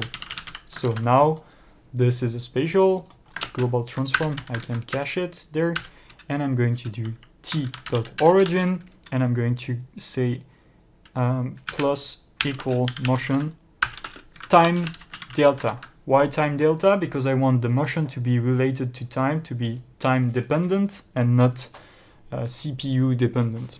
Okay. So now it should be not fine because I didn't apply my transform. This is again a quite redundant error. So I'm going to say the global transform of this spatial node is going to be equal to the transform that I just changed before. So I'm going to press play, and I should be able to move, as you can see, my ball. But it's not that great because I've just changed the motion, and when I'm releasing any key, the ball is still continuing. I need to cancel the motion in order to make it work, and each time I'm pressing the key, I'm adding to the motion. So as you can see, this is not the ideal way of doing this, okay? Actually, what I want to do, instead of putting the speed there, is also just saying -1 and +1, +1, +1, and this is going to change the motion, the actual motion, which is going to be more a direction. So I'm going to call it direction. Control R twice is going to rename the variable everywhere. And what I'm going to do is right after moving my object, I'm going to say the direction equals a vector 3.0. So I'm going to reset the direction, and here I'm going to time the speed. This is, I would say, a nicer way to implement this if you want, but it's still a bit clunky, as you can see, when you're changing the keys. So I don't want to go with this approach. I'm rather going to do it the proper way. And for me, the proper way in Godot is not using, in this case, the input function. Okay? We are going to use what is called actions. So I'm going to remove the input function, but for now, at least now you know that the input function exists. We are going to remove the input function, and we are going in the process to call to create our own input detection. Okay, so before doing this, we are going to add what we call input settings in Godot. So in Godot here, in the project settings, we are going to say project settings, and we are going to go in the input map, and as you can see, you have different inputs, sorry. Exactly like in Unreal, you can bind an action, an axis, sorry, and in Unity, you have the input manager where you can add events, you can add inputs, sorry. So now what we are going to do is we are going to add a new action that is called, let's say, move up. We're going to add move down. I'm just pressing enter. Move left, enter. Move right, enter. And now inside those new 4 actions, we are going to set up different keys. So here I'm going to click on the plus button and I'm going to put the up key. In the move down, I'm going to put a new key, which is the down key. Sorry, you need to press the button OK. This is the left. And finally, this is the right. Okay, so I'm going to close that. I'm going to go back in the source code. And now I have the ability to get the value of those inputs. So if I'm printing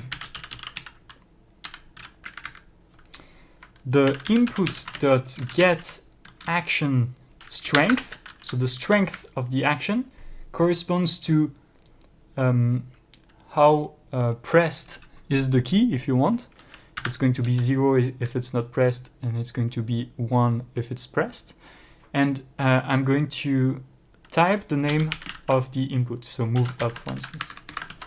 So now if I'm running this, and I'm pressing the up key, you can see it's 0 by default, and I'm pressing the up key and it's 1. Releasing it, it's 0. Okay? So the cool thing is that now in this float, I can, in this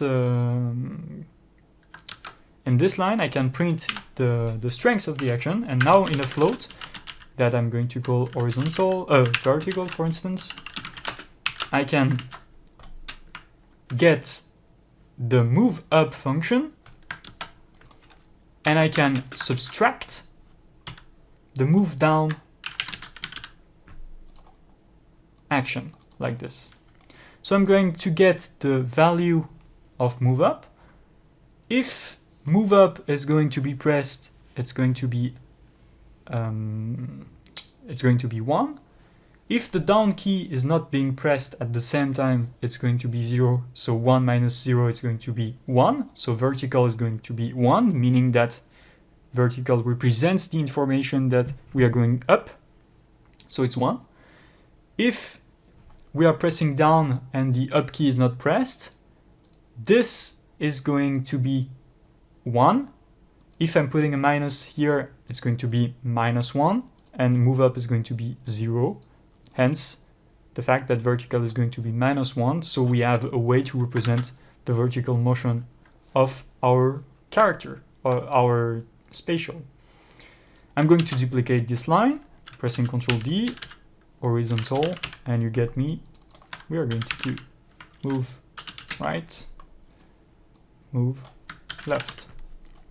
So now vertical and horizontal represents the horizontal and vertical motion of our character.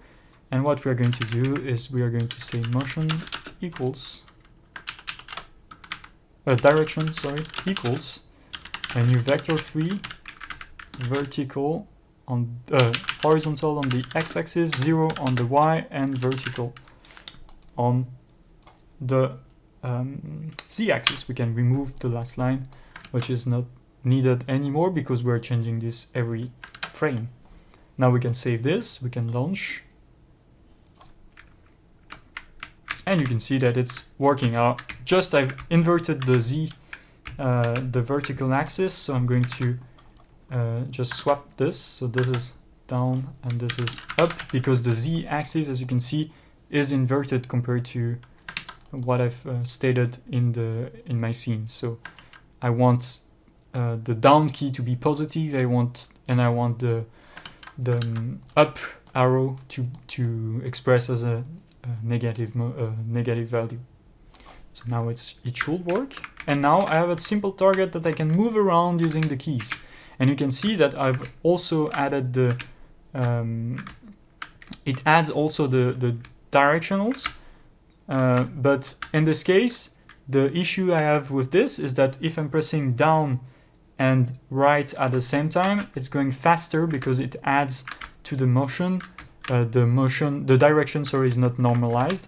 So what I need to do is to normalize the direction. If I'm pressing, for instance, if here it's 1 and here it's 1, you can clearly see that the vector is not normalized. So what you need to do is normalize the vector, so it has a 1 unit length. So now it's going to be at the same speed.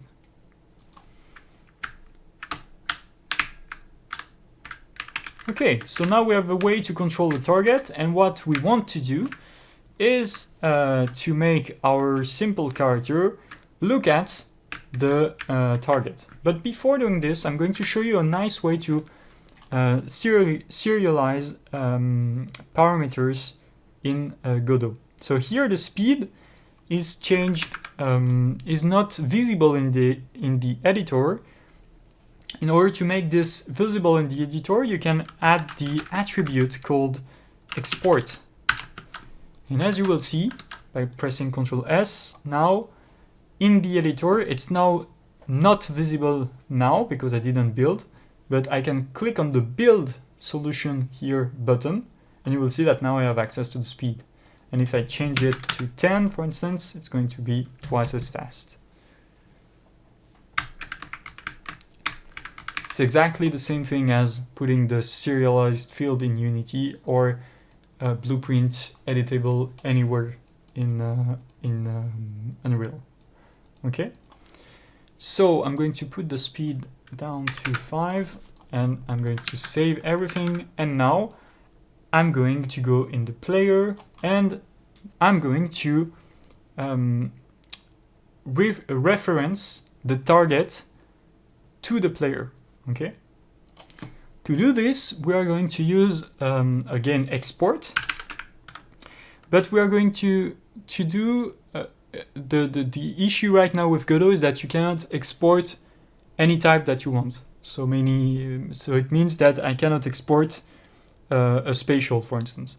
What I have to do is to export a path, a node path, and the node paths correspond to the paths of the node in the scene tree, and then I can get the node using the getNode function, and Godot is going to have the final reference for the node. So this is quite cumbersome, but you will see that at the end it's not that much. So you just have to say, I want to export the node path. I'm going to call that target path. Usually I'm adding path at the end of my variable name. This is going to be exported. So what this gives me is that when I'm building, you're going to see in the player script that now I have a target path, and I can assign, when clicking the assign button, I can assign any node here, and I'm going to assign the target spatial. So you can see that this player script here is referencing the target. Okay, I'm going to save my scene, and I cannot do this in the player scene here because I don't have access to the node.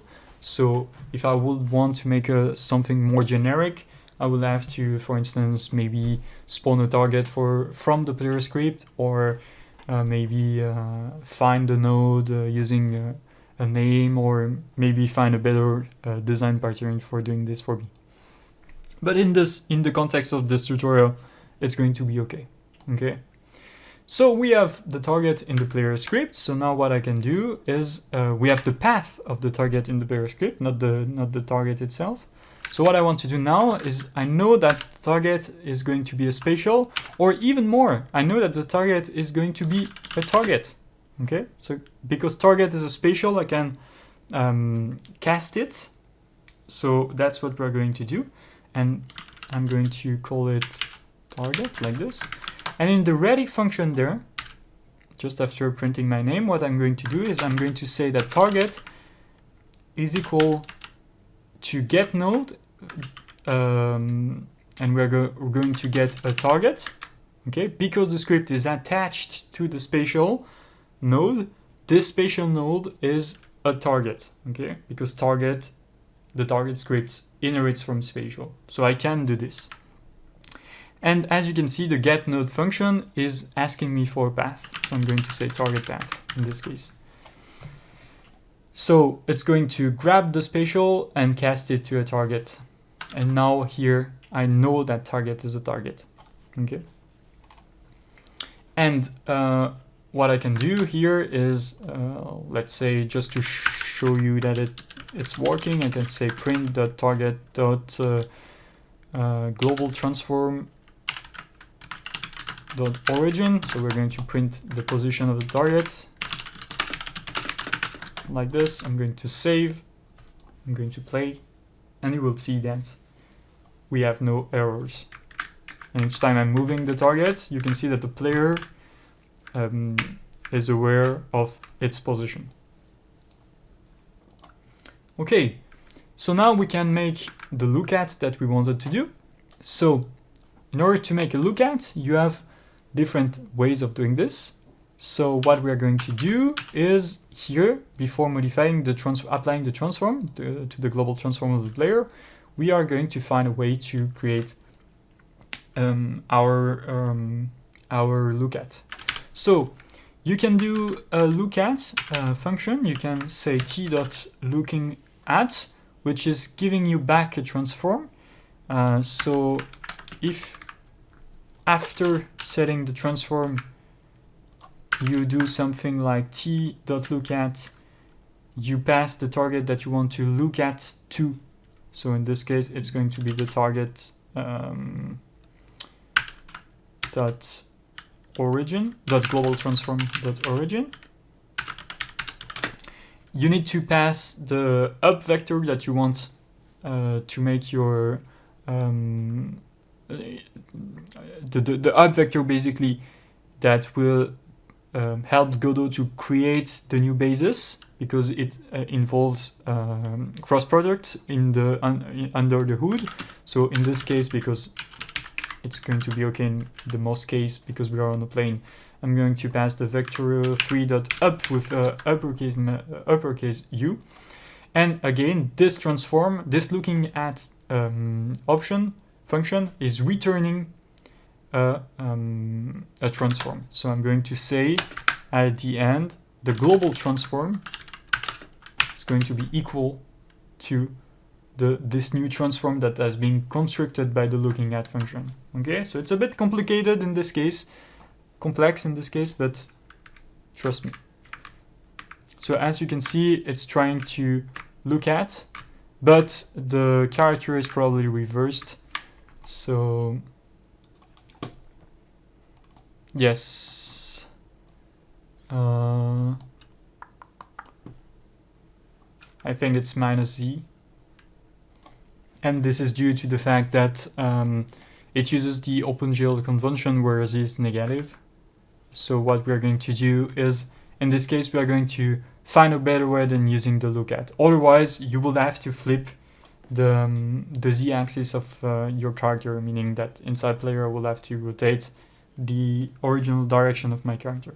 So if I'm doing this in the prefab, just to show you here, meaning that I'm going to put the eyes in the other direction, which is not what I wanted to do, but just to show you, I've saved the player. It's going to look at in the proper direction. Just because it's like, yes, it's the OpenGL way of doing, of flipping the Z. So I'm going to put the direction back to the front. Just so it's not that annoying, I'm going to comment the sine wave that I've added before, and we're going to find a better way to do that. So you have another thing that is the spatial lookAt function. So you can see that it's globally it's the same. It rotates itself, so the local -z axis points toward the target position. So I could have also, instead of reassigning the transform, I could also have done this lookAt. It would have worked. It would have applied directly the transform. I think you can see it's working in the opposite direction because just of what I've been telling you before. But the cool thing is that, again, by having a transform there, what I could have done is like something like this, like lookAt transform equals this. And in this case, I could have switched the basis.z axis, meaning flipping the z axis of the basis by doing a new basis, passing the basis. So I have to create a new basis, new basis. Again, a basis is just a combination of 3 axes. It's nothing to be worried about. It's X, Y, and Z. It's exactly the tripod that you have there. Okay. So the new basis is going to be equal to the lookAt transform basis. Okay. So the lookAt transform that I've created before basis. I'm taking the basis, then the Z-axis, I'm flipping it. Times equal -1. So now the Z-axis is flipped the other way around, and I'm putting the new basis in the lookAt transform. LookAt transform.basis equals this new basis, and now I'm putting directly the lookAt transform. So I'm going to show you that it works, and then I'm going to show the code and explain it once again, just so you are comfortable with what I'm doing. So again, I'm creating a transform that is going to represent the lookAt transform. So imagine that from out of the blue, we are just creating a new transform that is representing a transform that is looking at the target. So this is the part. Okay. The up vector is just so Godot can do its magic, and we are just passing a vector that is not aligned with the looking transform. So make sure that this vector is always not in the how can I say, it's always different from the final transformation that you are going to do if you want to, because under the hood, as I said, it's going to use cross products, but basically you have to put a vector that is out of the way of the looking at transformation. So now this is representing this lookAt transformation, but with the Z flipped. Again, it's putting the -Z of the spatial looking at the target, and we want the Z looking forward. So what we're going to do is we are going to create a new basis for this new transform. We are first grabbing the basis, the original basis of this transformation, and we just want to flip the Z. So we flip the Z, and we are putting it back to the same transform. Okay, and then we are applying this new transform to the global transform. And the looking at transform, just remember that it comes from the T transform that was created before here, and T was the transform that we've applied previously. I can even comment this and I'm going to comment this rotation there. I can even comment this, and I'm going to be fine. Okay. So if I'm running this, I should have the same code, same working code. Okay. And I can even add back the motion of the sine wave, and it's still going to work. Which is logical. We are using only one transform, and from this transform we are constructing a lookAt transform, and we are applying this final transform. Okay. So cool. We've seen how to do this, but before I said I wanted to create a smooth lookAt. Here it's one-to-one. It's like directly looking at the target. I want to make it smoother. So how to make it smoother? You just have to create quaternion magics. And I'm going to show you this quaternion magic, and if you're coming from Unity, you're going to be at home, don't worry, it's going to be super easy and something that you've probably seen before. So I have this new basis, and this basis corresponds to the lookAt basis, meaning that imagine that if my sphere target was there, I have 3 axes with the Z pointing toward this direction, and the X being there and the Y being properly calculated. Okay. So I have a basis looking at my my sphere. So what I want to do now is create a quaternion that slurps that interpolates between one original rotation and the new basis that is going to be the parameter that we're going to pass to a quaternion. Okay, so be with me, I'm going to type the code and explain it as we go. So we have the new basis. I'm going to just cancel this or command this, sorry. And what we are going to do is first we are going to, before affecting the transform here, we are going to store the basis, the original basis.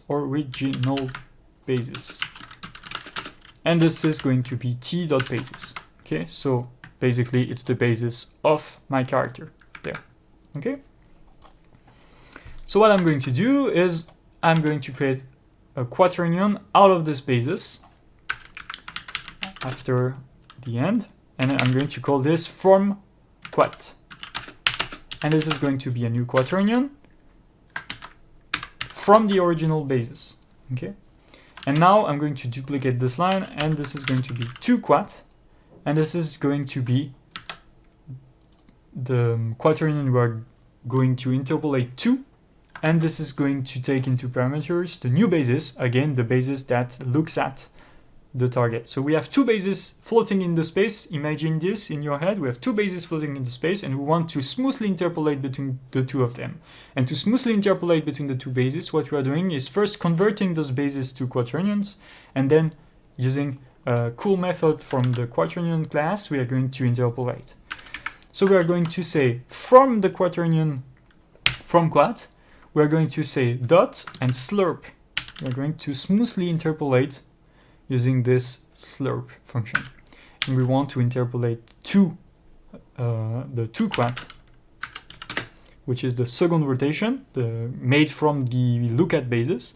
And we want to put a timing value, so a % value of the interpolation. So in this case, we're going to do delta time times a speed that we're going to store slurp speed that we're going to store here. And this is going to be 10 by default, let's say, or let's say 5. Okay. So again, here we are not dealing with a real speed. In fact, we're dealing with a % of the interpolation. Okay. So imagine that this is rotation A. We are going to rotation B, and this is the percentage from A to B. So where we are from A to B. Let's say that we want to move 50% from A to B. So now A is there. Okay. And the frame after we want to go 50% from rotation A to B. So now we are there. So frame after we want to go 50% from frame A to B. Now we are here. 50% from A to B, we are here. And you can see that A is getting closer and closer to B. So it's a percentage. It's like a normal interpolation, but using quaternions. Okay? Pretty easy stuff. So now that we have this, again, the slurp is returning a quaternion. So final rotation or final Quat. What we want to do is to put the final quaternion as the basis of the final transform. Okay. So lookAtTransform is at the end the transform that we are modifying. So maybe what we can do is call it the new transform. This is more clear. Okay. So we start, the new transform is going to be the lookAt. We do our stuff with the rotation, and then the new transform is going to receive a new basis, and this new basis is going to be a new basis based on, and you can see that you can pass a quaternion there. So based on the final Quat, and then we are applying the new transform there. Okay, so I'm going to test this, and if it works, I'm going to explain everything back. Then I have a common error, and I'm pretty sure it's going to be about normalizing the quaternion. Quaternion.slurp, parameter B, and you can see in the I have an issue there. And usually the issue is that I forgot to normalize the quaternion. So I'm going to normalize the quaternion This is internal math precision, I think, in this context. I'm going to play again. I still have an issue. Is not normalized. Parameter B, and parameter B is the 2 quaternion. I need to normalize this quaternion. And you know, FFS, I'm going to normalize this one too. Normalizing a quaternion means that you take all the parameters and you make sure that the length of the quaternion is 1. But anyway, it's not working. So let's debug that and let's see why it's not working. Okay? So we're coming back to our code and we're going to read that again. I'm pretty sure you've seen my mistake from the beginning, and the mistake is pretty obvious. Is I am flipping one basis in the other direction, but the other one is not flipped. Meaning that when I'm launching the game, I'm trying to rotate from like something that is inverted with something that is not. So what I'm going to do is first I'm going to comment the basis there. I'm going to relaunch my project. You can see that it's going to work, but reversed, of course. But now at least I have the smoothly interpolation, the smooth rotation that is working, and at the end, the new basis here, I'm going to flip it. So I'm going to say the new basis dot z is equal to the flipped axis, and I'm going to say the new basis. I think it's okay like this. I think I can do it like this directly. It's better looking. So I'm not flipping one of the bases, I'm flipping the result basis. Oh, it's not working that well. Oh, what did I make? What was my mistake? Just realized this is not going to work because so I removed what I was writing because on the next frame the basis is going to be transformed and hence the weird behavior. So I will have still to invert my basis here, and I'm going to invert my new basis here, my original basis here. I think this is going to work. Original basis.z times -1. I think this is probably going to work. No, it's not working. So let's investigate why. So I've paused the video. I've just removed this, and I'm just going to show you an approach that I think is better in order to understand at least the math, and I'm going to show you how I will deal with this. In fact, the looking at function is a nice way to do it quickly, I will say. Originally, if you are in a prototyping session, you will go in the player, you rotate your player, and boom, that's done. But in this case, if imagine that I would really want to have the basis inverted, I could not do it with the looking at because it's going to the opposite direction. The OpenGL way is -z. So one thing to do in this case is like not bothering about this. So you remove your transform function. So everything is going to break, of course. At the end, you're going to use the t. So I'm going to use the t. I'm going to apply everything from the t. But the original basis is still the original basis here. But the new basis is going to be a completely newly created basis. Okay. So I'm going to create a new basis like this. So a new tripod. Imagine it's just a tripod. Imagine a new tripod. Okay. And I'm going to construct this tripod from scratch. And it's exactly what the looking at matrix is doing under the hood, but now we're doing it by hand by flipping the right Z. And you know what? In order to be very thorough in my explanation, I'm going to open a drawing board, and I'm going to show you exactly what we are going to do.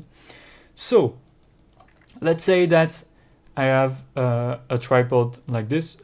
Pardon me, I'm using the mouse, so it's not good.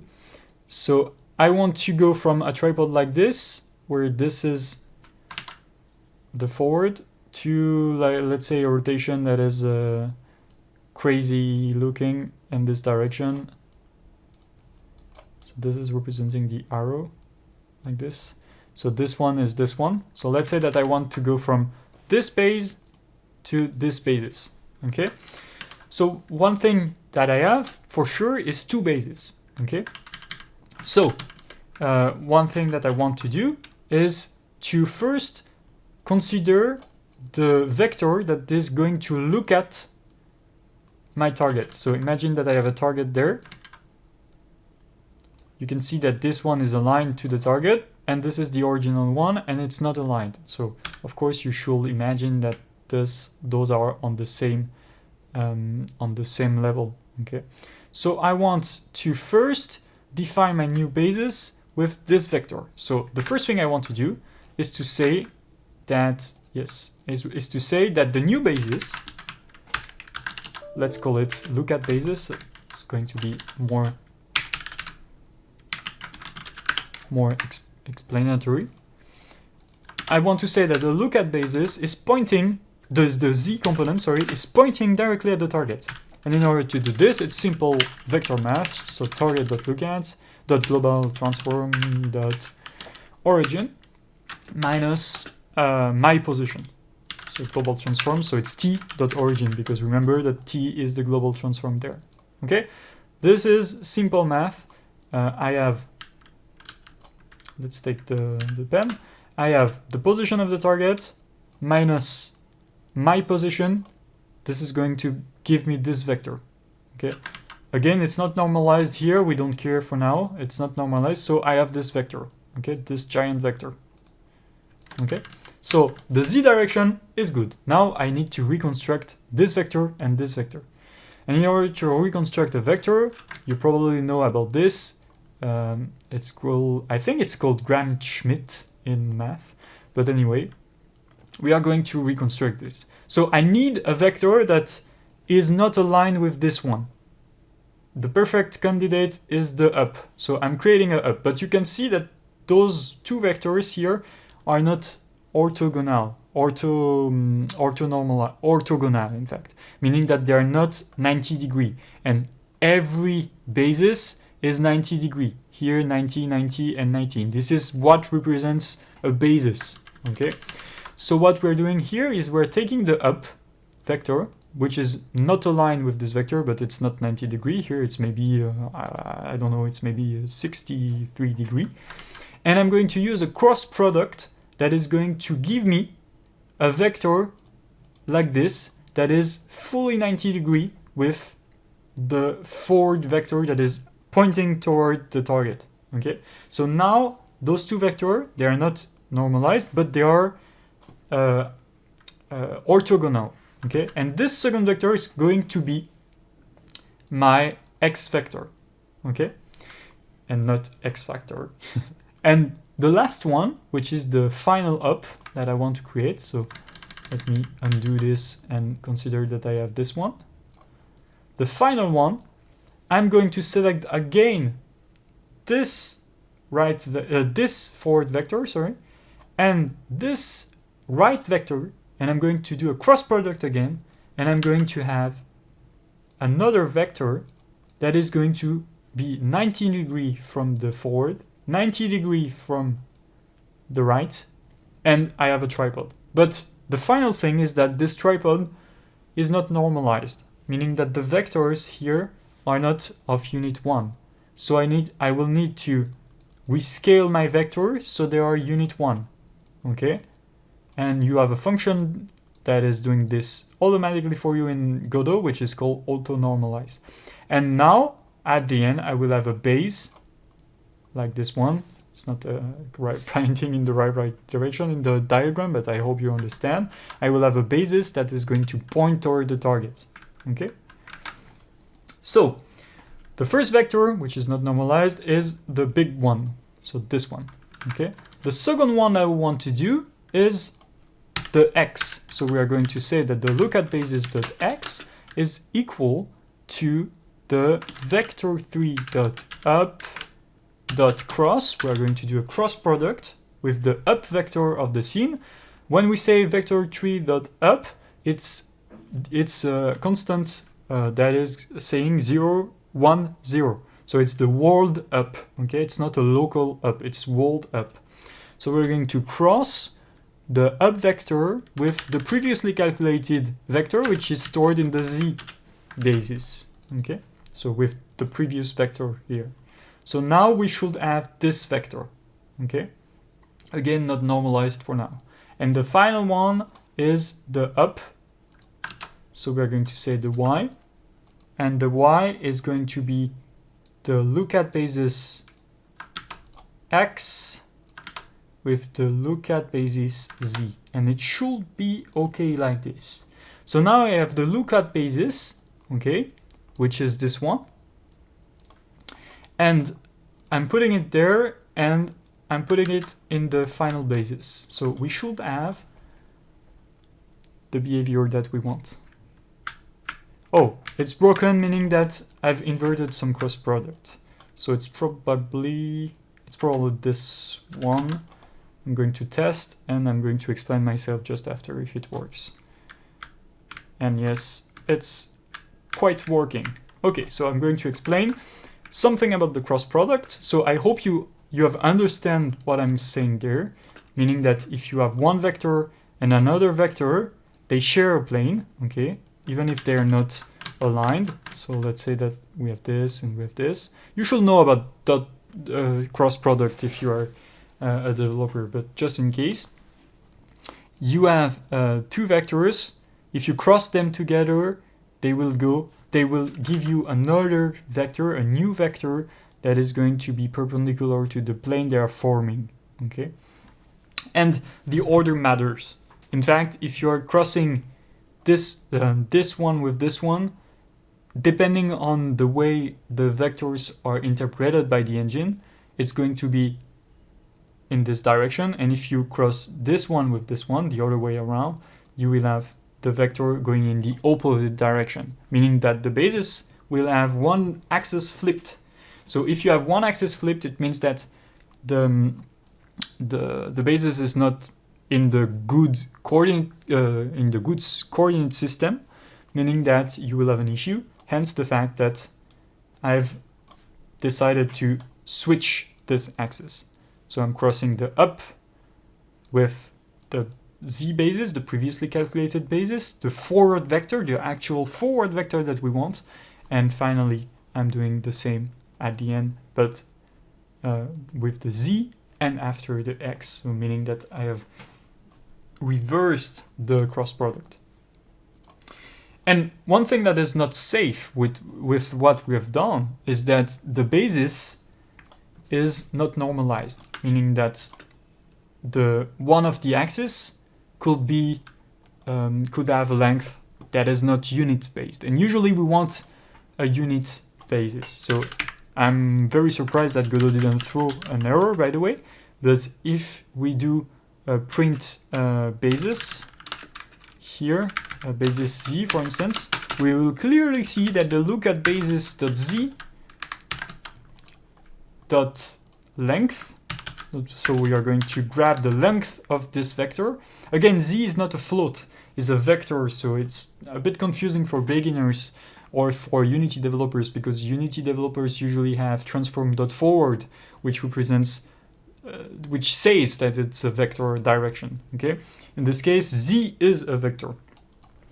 So here, I'm pretty sure that the length won't be 1, and the basis will be scaled. You can see the z vector is not 1, and we want unit vectors. So in this case, it's okay, it's working, because right after our script, our line, our basis construction, what we are doing is here, we are taking the lookAtBasis as a quaternion, and we're normalizing the quaternion, okay? If you wanted the basis to be normalized, what you have to do is to say lookAtBasis.auto normalize, okay?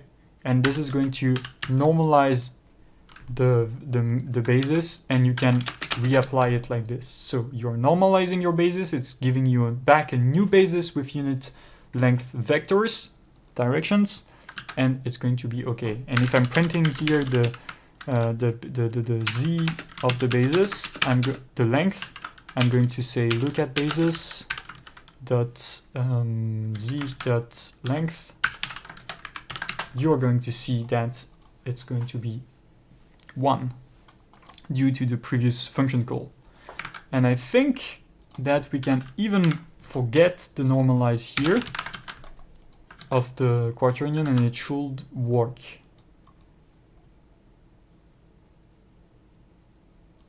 Because the basis is being normalized, okay?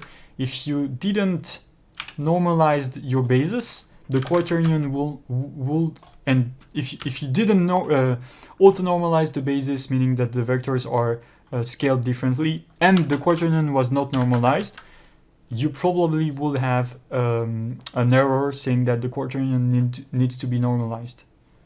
As you can see, quaternion is not normalized, okay? Because the values of the quaternions, x, y, z, and w, they all need to be normalized at the end. So you cannot have, for instance, x equals to 1 and w equals to 0.1, because it will give a length of like not 1 at the end. So it's not good, okay? So I think it costs less to normalize the quaternion, because you will have only to normalize this quaternion, and the basis is used only there, and you won't have to normalize 3 times, because remember that auto-normalize normalizes the basis, all the vectors in the basis, so the x vector, the y vector, and the z vector, and the quaternion here normalizes only x, y, z, and w, okay? So, I hope you understood what I'm saying. I hope you are familiar with basic game development math, game programming math, and I hope you understand also the power of Godot giving you access to all those basis way of thinking. I know it's not that intuitive if you come from Unity, but what I'm showing you here is the professional way of thinking about transformation. It's things that you think about when you're developing, for instance, an engine. And Godot is giving you access to this. Of course, you have neat function like rotate x, rotate y, etc., but you're not going to go very far if you don't understand this basic stuff. Okay, so now we know how to we know how to have a good how can I say, a good understanding. We have a good understanding of transforms in Godot. What I want to show you is now a potpourri, basically a medley of different things that are nice to know about Godot. So we are going to first I'm going to remove this there. Okay, maybe I can still keep the floating sine waves.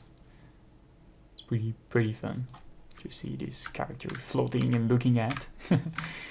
Okay, so, and the cool thing again is that imagine that now I want to duplicate my player. I can duplicate my player there, and I can reassign the target. By default it should be fine, but by precaution, how can I say that in English? I forgot my words, my vocabulary. But in order to do no mistake, I'm going to clear the target and I'm going to reassign it to be sure. And now I should have 2 players following the target. But again, remember it has moved because in my script here, I'm directly affecting the origin, affecting the position. So what I should do is before my script goes into the process function, I should store the init pos, init origin. So I'm going to do init origin, so the original position of my character, and I'm going to of my spatial. I'm going to say global transform.origin. So now that I have the original transform before the script starts and starts calling the process function, what I can do is I can say the origin is equal to the original origin plus the sine wave, okay, plus the vector that is making the sine wave moves. Of course, I can also affect only the y position of the origin, but in this case, I'm just going to add the vector like this. Pretty basic stuff. So you can see that now I have two characters floating around doing their own stuff. It's a bit weird, but it's funny to see. Okay. So one thing that I will do now is I will show you how to add randomness in Godot, because this is something that you need to have in order to develop games, random functions. So in Godot, you can have access to random random generated numbers by calling the GD class. So we are going function on the GD class. So we are going to say, for instance, sine offset here, sine value equals 0, and we are going to say in the ready function that the sine value is going to equal to gd.random, and rand, you can see that you have different rand functions. You have the randf function that is giving you a number between 0 and 1. You have the randrange function that is going to give you a number between two doubles, not floats. And this is what we are going to use in our case. So we want the character to move, to oscillate between a number, negative sign value, and negative and positive sign value. So what we are going to do is put two numbers. We are going to say between 0.5. So it's a double, so you don't have to put the f, but if it was float numbers, you will have to. But in this case, it's a double, and 1.5, let's say. Okay. But everything is a double, so I'm going to cast it back to a float. So at the beginning of the call of ready function, we are going to store in the sine value a random number between 0.5 and 1.5, and we're going to use that here. Okay. So both my characters won't oscillate the same height, or should. It's not that obvious, so I'm going to lower this between 0 and 1.5 to be sure that I didn't make any mistakes.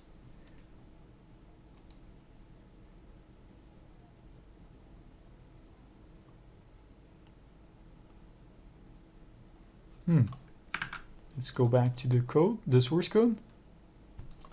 Okay, my bad. I just added the value.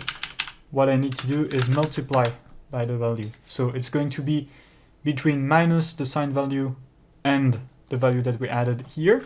So I can put back this. And I need to add the offset, which is how high the character is. I don't want the character to be moving below the ground. And because we added init origin, this is going, the position of the character is going to be the original position, and it's going to be also oscillating down and up around this point. Okay, it makes sense. It makes perfect sense. Sorry.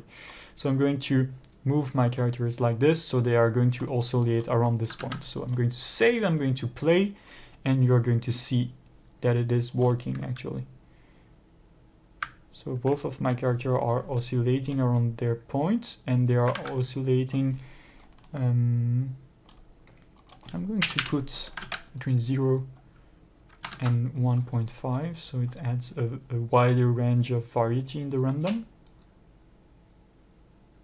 Oh, it's not working. It's quite strange. So one thing to do in this case is to print the value. So I'm going to print sine value directly to see if I have two different values at the beginning.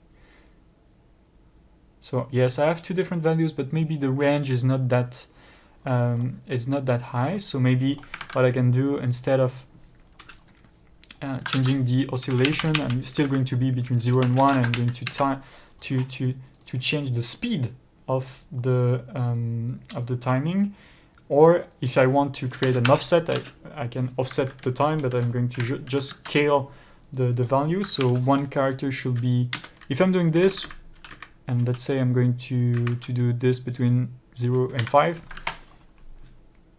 like the characters won't have the same speed, but they are still going to oscillate between 0 and 1, and it's still going to be what I need to see. Okay, so you can see that one character is has a speed of 3.1 and the other 3.78. So hence the fact that they are desynchronized. Okay, so that was the way to show you how randomness work. This is going to be sine speed. Now I can add, if you want, sine offset equals 0. I can say that the sine offset is going to be of gd.roundf.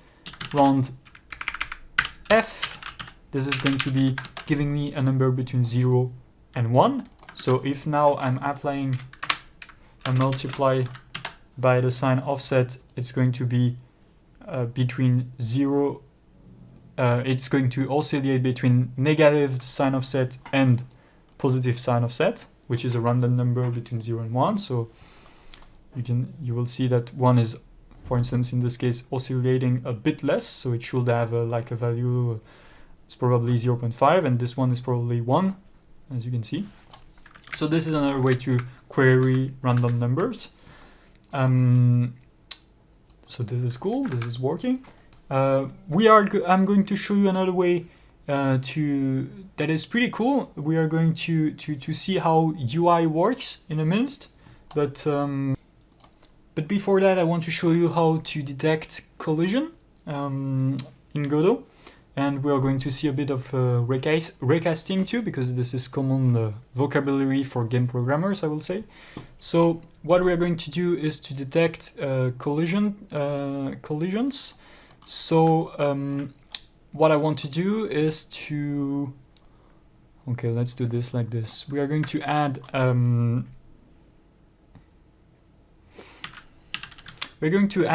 node called area, and area is going to be, as it says, an area, and as you can see, you have a warning saying that you have no collision shapes. So we are going to add a collision shape. So the collision shape is a bit like the colliders, is not a bit, it's like the colliders from Unity. So you can add the collision shape like this. And the shape you need to add is of type shape, as you can see. So I'm going to add, in this case, a cube shape. And under the area, I'm also going to add a mesh instance, so we can see visually, we can have an idea of where the shape is. So I'm going to add a cube. Yes, and the shape, the collision shape, as you can see, has handles on top of it that you can see there, that mimics the visual properties of our cube in the bottom. Okay, so what I'm going to do is I'm going to put this area right there, and we are going to detect if the ball is entering in this volume. Okay, so if I'm launching the game, nothing changes, but what I want to show you is this simple stuff. If I'm entering the cube, I want the cube to become transparent, for instance, and I want and when I'm going out, I want the cube to go back to normal. Okay, this is going to be a simple mechanic that is going to show you how to deal with materials and how to deal with collision detection, or at least I will say triggers. Collision detection is another story, but we're going to do that later. I'm just going to enlarge the floor like this, and I'm going to again show you what I just said. So this area is going to be a trigger box called trigger box. We are going to add another script. This script is going to be called trigger box. We are going to open Visual Studio, reload Visual Studio, yes, trigger box there, and this is going to inherit not node, but area, okay? So, we are going to override the ready function, and we are going to see now something called signals in Godot. Signals is just a way to emit events from an object. So if you are selecting a node, in the node section here, you can see that you have different signals. So by default, a node has the ready signals. You have tree entered, meaning that the object has entered into this tree. As you can see, those are the basic signals that we can override using virtual functions. But that we can like detect using the virtual functions. But you have also, like, for instance, because this is an area node and a collision object, you also have like mouse entered, mouse exited. You have visibility change because it's a spatial, and you have a lot of nodes, a lot of signals, sorry, because it's an area. So let's first start by the mouse entered signals. Okay, so how to connect a signal? You just call the connect function. You then type the signal using this convention, like the real signal name here without the brackets. So mouse entered. You say where you want to call the callback, and the callback is going to be on this object. And let's call it on entered, on mouse entered, like this. And then Godot expect that you have a function called onMouse entered on this object, and this is the function. So I'm going to say gdprint mouse over. Okay, so I'm going to save the script. I'm just going to connect the mouse entered function event, sorry, on the onMouse entered function. Easy enough. I'm going to play. And this is not working as expected. So, mouse entered on this object, onMouse entered should be fine. One thing that you have to do is probably check on the inspector.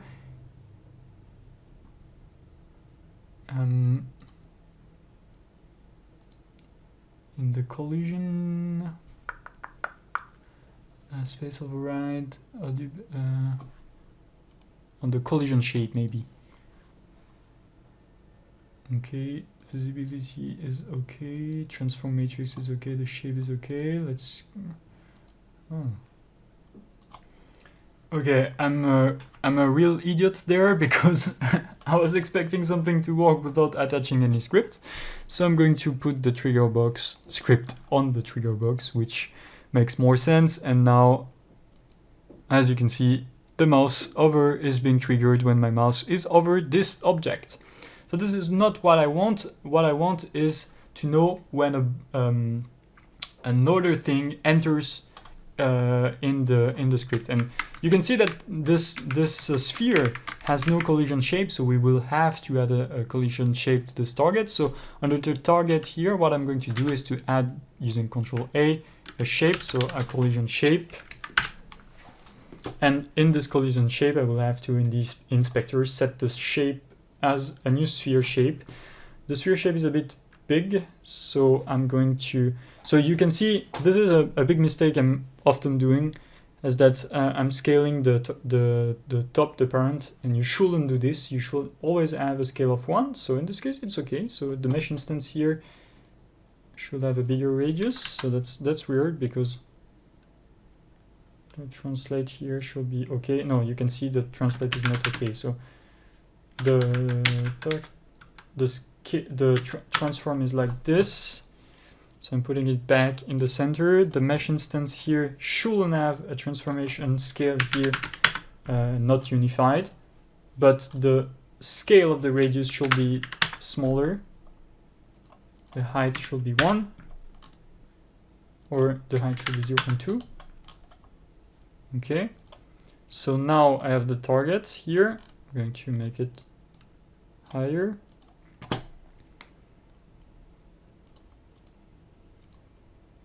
Okay, so 0.2 and 0.4, apparently. It needs to be twice as much the radius, apparently.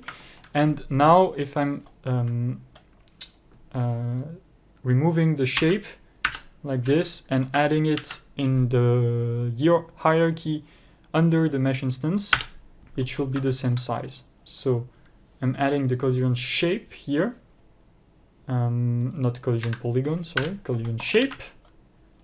Here I'm adding a sphere, and I can now in the shape here say 0.2, and now it's going to be the same size as my sphere. Okay, perfect. So what's the problem now is, please use it as a child of area, static body, rigid body, etc. Makes sense. So now what I need to do is to change the type of my target to a kinematic body, actually, because kinematic body is as it says, a body that is moving, and a body. What is a body? Is something that is known by the physics engine. So I'm going to change this target to a type of kinematic body. So kinematic body here, and now it doesn't complain anymore. Okay, so I can have a shape, I can have still my target. It will still work because kinematic body inherits from, I think kinematic body inherits from spatial. So if I'm putting here that it's a kinematic in a kinematic body, excuse me, everything will still work. It's not working the good way because a kinematic body is a physics object, so we will have to change the way the body is moving, but for now it's going to be okay, at least. So the target is a kinematic body. I hope it's still working. So you can see now it's taking still the target because we are asking for a target type and not a kinematic body type. So this is perfectly fine. And now what I'm going to do is in the trigger box, instead of mouse entered, I'm going to connect the body entered function. So I'm going to remove that, and I'm going to connect the signal with body entered on this script on body entered. And the on body entered function expects an object that is the body, the other body that interacted with it. So this should be fine. And this is a string. And here, somebody. And we're going to log the other body like this. I'm going to save and I'm going to launch the scene and everything should be fine. You can see that the kinematic body is being triggered each time I'm entering in the body. Okay, you have an analogous function on body exited. I think it's body exited. You can always check here, body exited, and on body exited.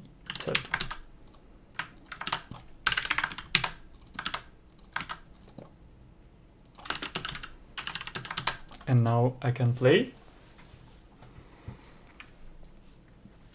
I have a signal sent when the kinematic body entered, and when it exited, somebody exited. Okay? So that's pretty cool. So now what we are going to do is we are going to change the material of the cube. And in order to do this, we will have to store the material information of this mesh instance. But before that, we are going to add in the material section a new let's add a new shader material like this, and we are going to add for now no, you know what, let's still do I'm going to clear, let's still do a spatial material like this for now. We are going to work with shaders a bit later. the only thing I need to do is to enable transparency on this. So I'm going to go in the flags and I'm going to say transparent like this. So it's going to be transparent as soon as the body enters. And I think I can use shadow, not shadow to opacity, but I think I can use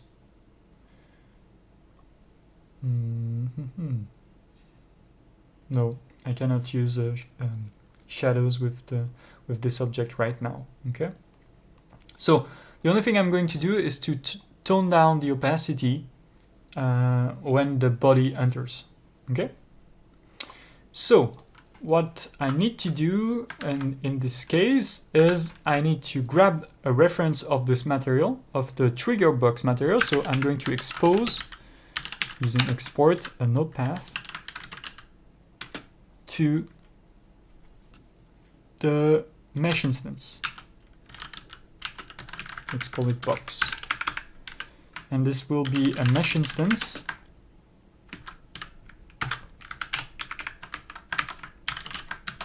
And in the ready function, I'm going to say box is equal to this node. That is a mesh instance at the path box path. Then I'm going to grab the material mat on this box. So I'm going to say mat equals to the box dot material dot get material override. So it's the material override directly.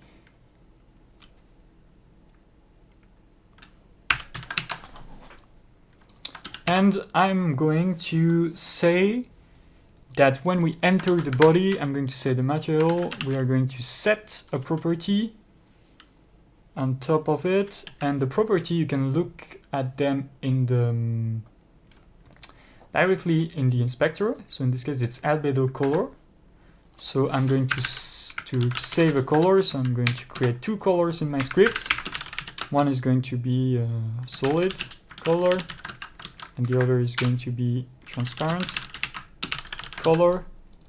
The first one is going to be a new color of type with one everywhere. So white and the alpha is going to be full, and the transparent color is going to be white, but the opacity is going to be 0.2f because it's a float. Okay, so I have two colors. So I'm going to set the albedo color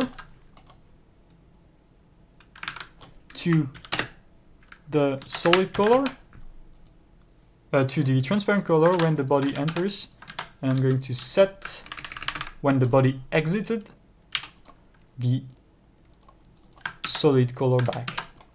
Okay, so let's test this out. Oh, error. Of course, the trigger box needs to know the box path, so I'm going to put the mesh instance in the path. Makes sense. And this is not working. Why? Because I have an error. I think I didn't have the chance to get the material there. If you go to the material tab here, you need to grab the mesh first, I think. So box.mesh.material. So let's get the surface material at index 0, because you can have multiple materials.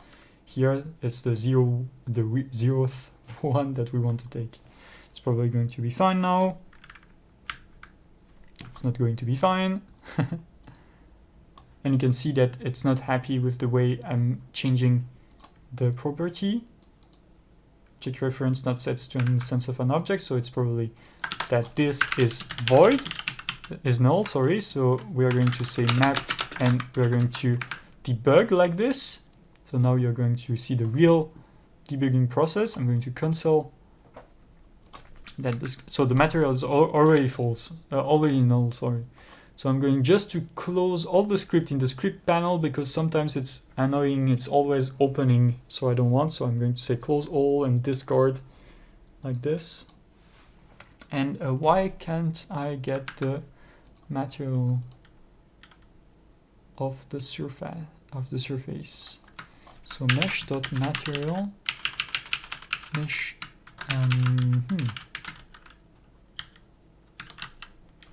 Get surface material. Going to do this instead, and to see if it works. At least I should have the material. Okay, so now it's getting the surface material, and as you can see, it's working perfectly fine.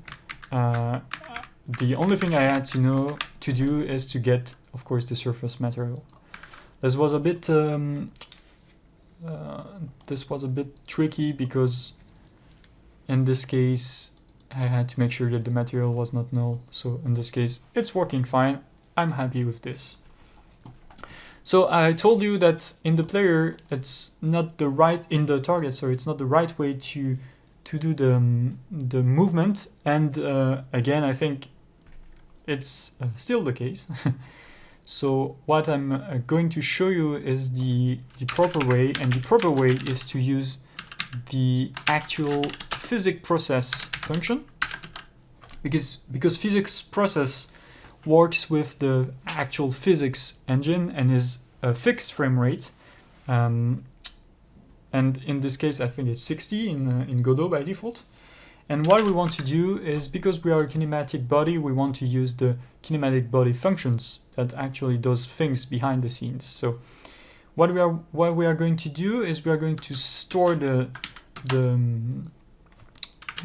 get the inputs in the physics process like this. We're going to put the direction like this here, and instead of moving the transform in the physics process, we are going to command this, or even return or delete the function. And here, what we want to do is we want to use the move and collide function, or move and slide function. Let's use move and slide. So as you can see, move and slide, this method moves the body along a vector. If the body collides with another, it will slide along the other body rather than stopping immediately. That's pretty cool. In fact, if you want to make a platformer or something like this, you can use the move and slide, and it will do the it will automatically calculate the velocity that will be needed, that will be returned when you entered another body. So that's a pretty nice feature. It's very analogous to the character controller you have in Unity. Okay, so the velocity that we're going to do to send for now is direction, and you shouldn't, I think, times this with delta time. It's written here. You should not multiply it by delta. The physics engine handles applying this velocity directly. Then what you need to do in order to make this function working fine is to say what's the up direction, so it can work with the slopes. So we are going to say that it's vector3.up in this case. And then you have different options. Do you want to stop on the slopes? Do you want to slide? Do you want to how many slides are available? I think slides is how many slopes you can be in order to slide, etc., etc. So you have different options. You're welcome to look in the documentation to have more details about this. And as you can see, move and slides also gives you back a velocity, what you can do with this is, instead of putting direction directly, what you can do is you can calculate the velocity like this.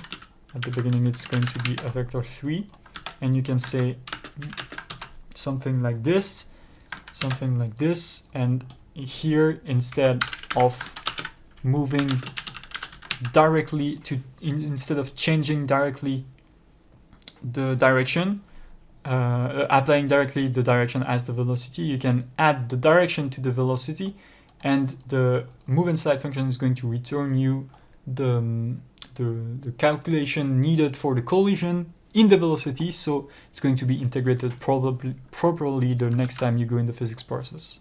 So now that you can play this, you can see that I'm now adding a direction to my velocity. So one thing that I can do in order to not always increase the velocity is I can so basically what you can do to make it you can damp the direction. Let me think about this. So yes, in our case we can just directly apply the direction like this, and the return will be for any checks further along the process, but in this case we don't have anything to say about this. But one thing that we can do in addition to this is we can add gravity. So plus equal gravity. I think in this case we need to add the delta time because we're changing the velocity. So gravity equals let's say 9.8, and this is going to work, but the thing that is not going to work fine is that the floor needs to be a static body. So I'm going to change the type of this to a static body, meaning a body that can be static. So I'm first going to add a static body like this, and I'm going to add the floor as its child, and I'm going to add a collision shape like this. That is going to be a box. I'm going to extend the box using the knit tool like this, and I'm going to play to see if my character is not falling through the ground. Okay, so it's not working that well. Why? Oh yes, because we are canceling the velocity each time. So let me do this. Let me remove the input translation. So it's not working great because probably I've inverted the gravity. Let's do this instead. Okay, so now I have something that is staying on the floor, which is pretty okay, I think. In order to show you the concept, I will also add other static bodies in the scene. So I'm going to add a static body. I'm going to add a mesh instance so we can see it. It's going to be a cube. Or let's put a cylinder. It's going to be better in order to show the slide function. We're going to add a collision shape. This collision shape will be a cylinder like this, and I'm going to put the cylinder like this here. I'm going to save, and I'm going to add back for now plus equal the direction times the speed. We have a speed. Yes, we have the speed, and I think I need to here time it with delta time. I think so. Even though it's multiplying, no, I shouldn't do this because it's already being multiplied in the. So here the gravity is being multiplied by delta time because it's the acceleration, so it's okay. But here the full velocity at the end is going to be multiplied by delta time inside the move and slide function, so it's going to be okay. So here I should be able to, as you can see, add my speed, but probably I should have to. It's confusing me, the fact that the documentation is saying not to multiply by delta time, because in Unity I will multiply by delta time. But you can see the nice behavior here. I'm using a constant velocity, so I have no friction, so it's always moving. But you can see the nice behavior of the ball when it's sliding along the cylinder. So let's add friction. So friction is in the opposite direction of the velocity, gravity, oh, let me rename this instead of breaking my code, gravity. We are going to export it. You know what? We are professionals. Whoa. We are going to export also the friction. I'm going to say 0.5, I think. It's going to be fine. And we are going to remove friction, velocity minus equal at the end, minus equal the friction, times equal, sorry, the friction, times, oh, that's it, minus friction. So it's basically, no, sorry, minus equal the velocity being normalized times minus friction. That's how it should be. So basically it's a force that is going in the opposite direction, so I don't need the minus here, of the velocity. So it should be fine. Let's see. So it's not fine. What I've done wrong? I don't need to normalize, I think. I don't remember my physics. I think it's because I'm getting pretty tired. Because it's starting to be a long video tutorial, and I need to be a bit more wake up at the end. I need to do some poses. I've done only once during the full recording. Okay, so now I got friction that is working pretty well. So as you can see, it's also working pretty well there. Everything I need. It's going to be in the opposite direction of the velocity. Okay, perfect. I think I need to apply this before Godot is sending me back the new velocity. And no, after. No, it's okay. It's okay after. And I'm going to lower down the friction coefficient. And you can see it's working perfectly. So now I have like a small overboard ball. And I'm pretty happy with it.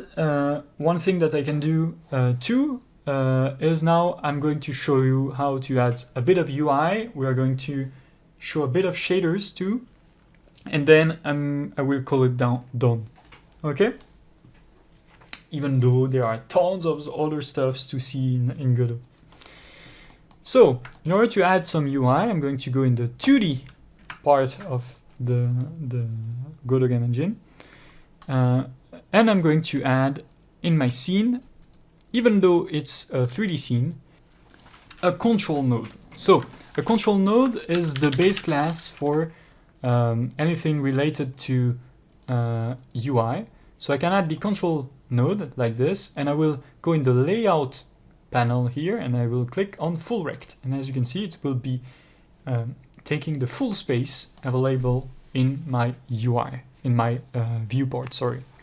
So this node for me is going to be UI. I'm going to call it UI, and I'm going to add a stack of buttons. Okay, so to do this, as you can see, this is I'm really loving this in Godot. When you select a node that is a 3D node, it's going in 3D, and when I'm selecting a 2D node or a UI node, it's going in 2D mode. This is working like a charm. So in the UI node, I'm going to add a child, and I'm going to add what we call a vertical box. So I'm going to say vbox container, and this container is going to contain objects that are going to stack up vertically. So what I'm going to do is then add a button like this, and as you can see, it's not big enough, so I'm going to scale it a bit like this, and I'm going to, in the layout, make it left wide like this, and it's going to like in Unity, make sure that this object is always being scaled according to the height of the viewport. If you want, you can even select the small green pin like this, and you can adapt them so they always are related to the viewport. Okay, so if I'm doing this, it's always going to take this space relative to the viewport. So as you can see, I've added a button. Let's call it say hi.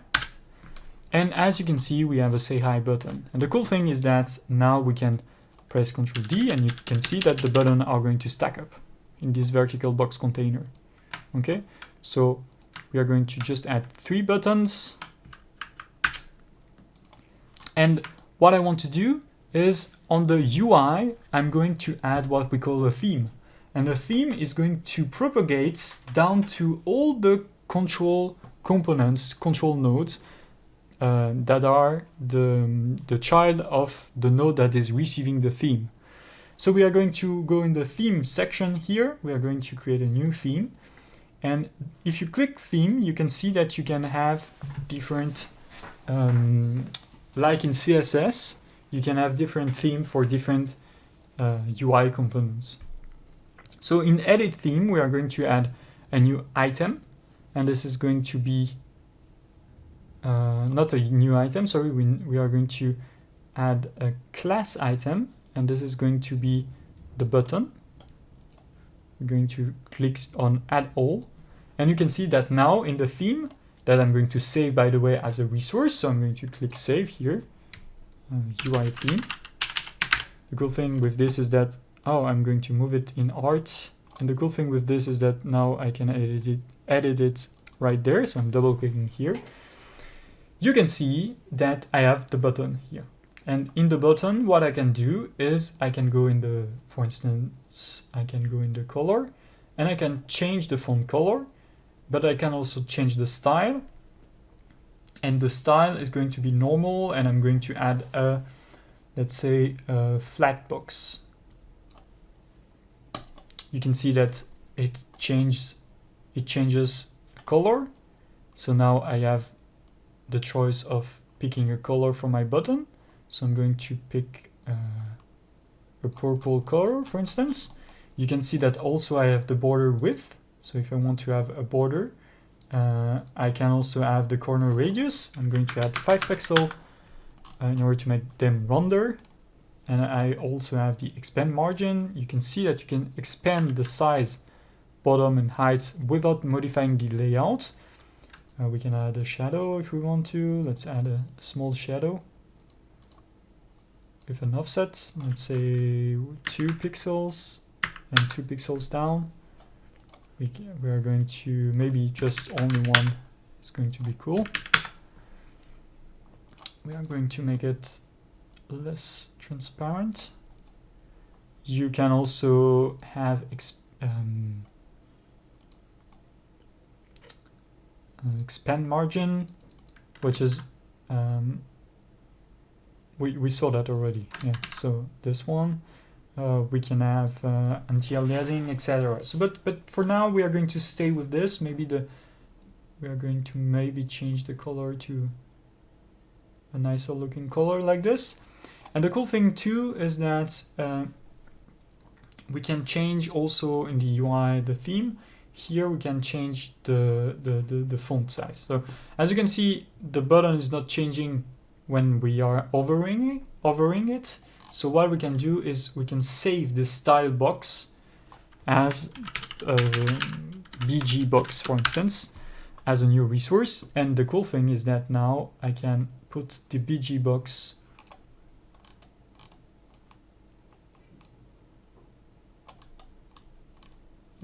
in the UI. I can put the BG box in every part of the button. So now you can see now it's not moving anymore. So what I want to do now is in the VBox container, I will go in the size flag, not size flag, in the rect, and I will I'll try to change the overall size so it's not here, sorry. It's in the groove direction. No, it's in the margin. No, margin is just adding a margin, but it's in the, sorry, I've lost my way around. Min size, no, it's somewhere there. Well, separation. So I'm going to add separation, and here, as you can see, I can change the separation between the content of my vertical box, which is pretty cool. And in the 3 buttons that I have here, I'm going to select them, and I'm going to go in the rect, sorry, and I'm going to set their minimum size to 50 pixels. No, it's too much. 30 pixels. And now I have a button that is a bit wider, higher, sorry. And in the container, I can also add in the margin, I can add 10 pixels on every part. So in this case, in the bottom, it's -10. In the right is -10, and in the left is +10. So if I'm running the game, you will see that I will have a UI on top of everything, which is pretty cool, and I can click on it on my button. And what I will do now is I will connect the behavior of those buttons on functions, basically. Okay. So in order to do this, what I will have to do, so the first button is going to say hi, the second button is going to, let's say, change something, or maybe I'm just going to show you for one button and you will get the logic. So this tutorial is not going to be that long, even though it's not true. But I'm just going to show you the process for one button. Okay. So the first button, what we are going to do is we are going to add a script in the source section called button script. I got an idea of something that we can do. We can make we can spawn objects, and yes, let's do this. Let's do object spawning. So I'm going to create this button script. So it's not good button. I'm going to change the name. Let's call it spawn button. So I'm going to go back in the solution. So you can see that I have button here. I can safely delete it because it's not in the solution anymore. I can go in the spawn button here. And what I will do is inherit from button, because it's a button. And in the ready function, I will connect the signal that is button down or press here. But let's go with button down with a method on this class.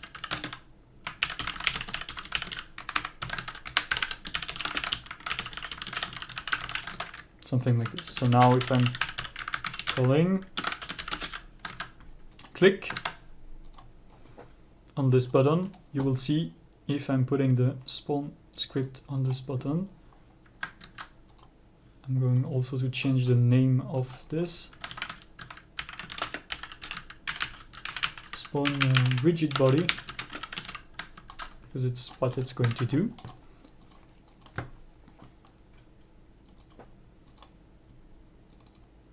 It failed because I deleted the button.c# file, and it's still in the CS file, the cgproj file. This is something that is a bit annoying in Godot now with C#. This is something that you will have to work your way around. Usually what I'm doing is I'm rebuilding and cleaning the solution.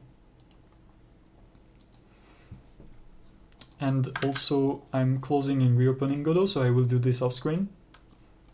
So I relaunched Godot, and now my issue is gone. Okay. So I'm going back to the button here. I have my script on it, and if I'm launching the game and I'm clicking this button, you can see it's hooked up. It has hooked up the event. One thing that is strange is that the box is by default transparent, and it's by default transparent because it's collisioning with it's detecting the collision with the ground, which is another body. So in this case, what I want to do is make the box a bit higher, the trigger box higher, not colliding with the ground. Okay, this was pretty logical.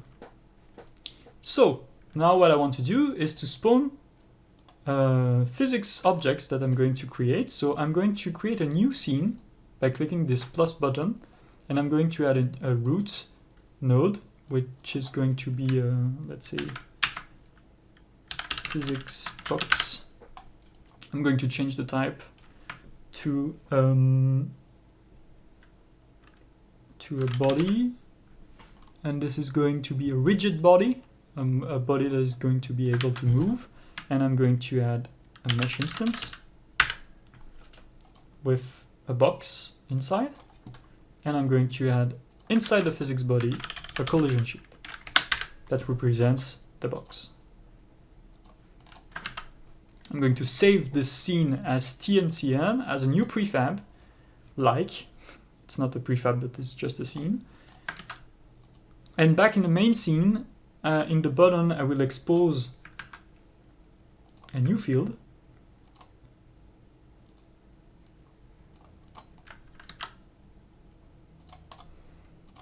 And this new field is going to be what we call a packed scene.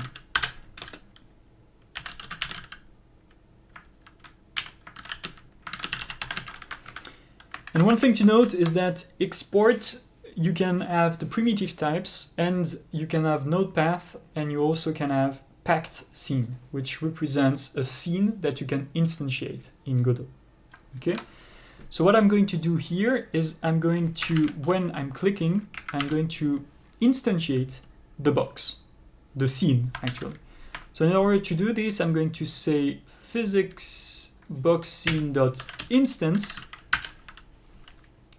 That is going to give me an instance back of the scene, and I'm going to cast it as a rigid body. So rigid body RB equal this, which is giving me back a node, but I'm going to say, trust me, it's a rigid body. So here, for instance, I can say the rigid body position. Because rigid body is a spatial, I can also have access to the global transform, but you know, for a quick and easy dirty work, dirty transform work, I'm going to use a translate function that is going to offset my rigid body at the beginning, and I'm going to offset it as at a new position, which is going to be random on top of the scene on X and Y. So I'm going to say gd.random .random range between -10 and 10. This is giving me a double, so I need to cast it back to a float. I'm going to do the same on Z. So I hope you see what I'm doing here. It's pretty easy, in fact. I'm going to first instantiate the scene, cast it as a rigid body, and I'm translating the rigid body because rigid body is a spatial. I have access to the transform. Okay, and if I want, I can also add rb.addForce, and I can add a random force. For instance, let's create a random force.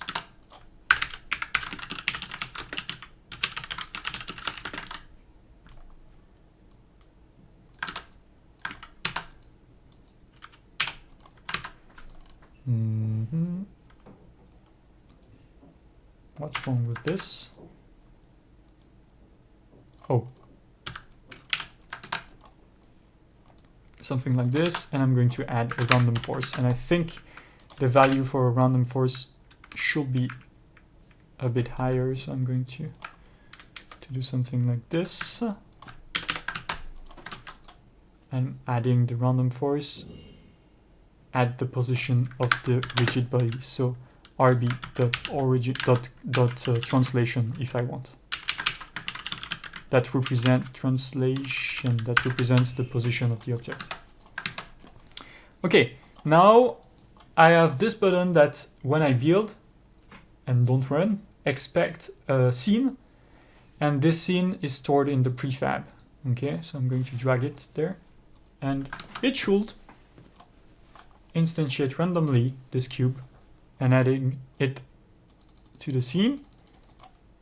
So I'm not seeing it. And by the way, one thing that you can do in Godot is you can go in the remote option here that is going to show you the actual tree of your scene, okay, of the build. If you want, it's a way to connect the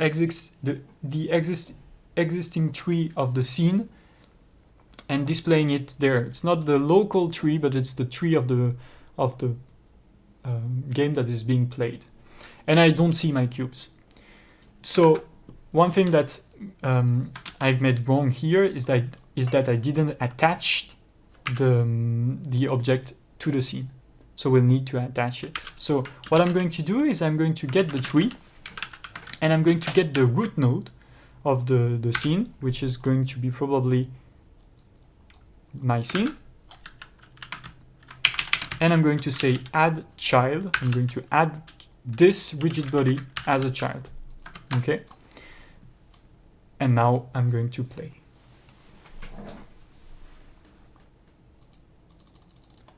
I see all my cubes being added, but not in the middle of the scene. This is not an issue. I just need to know.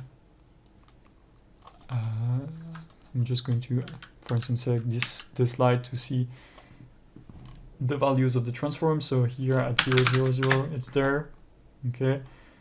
Minus 4 to 5. Okay, so I have a range of 5. So I'm going to say minus 5, minus 5, minus 5, minus 5. For now, I'm going to not put the, I'm going to disable the random force.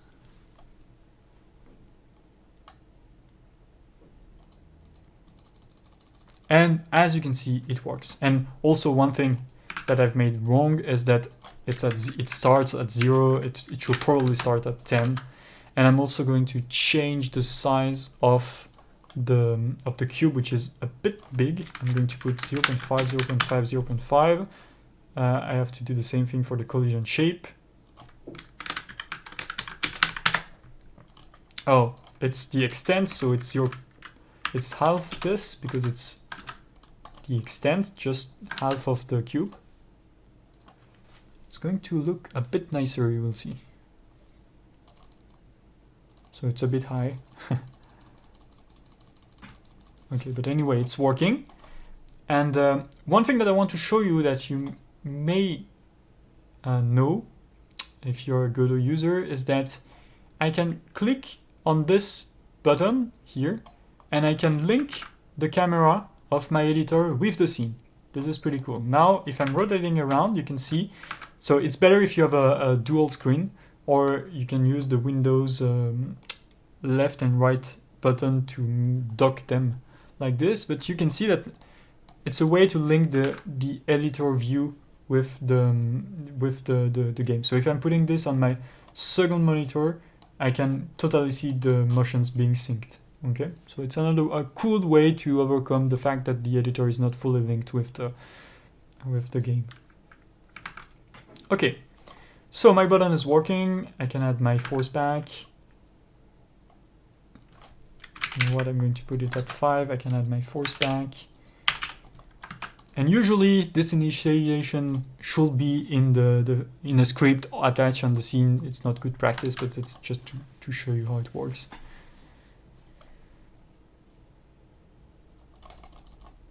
You can see that I have a random force being applied. It's maybe a bit too much.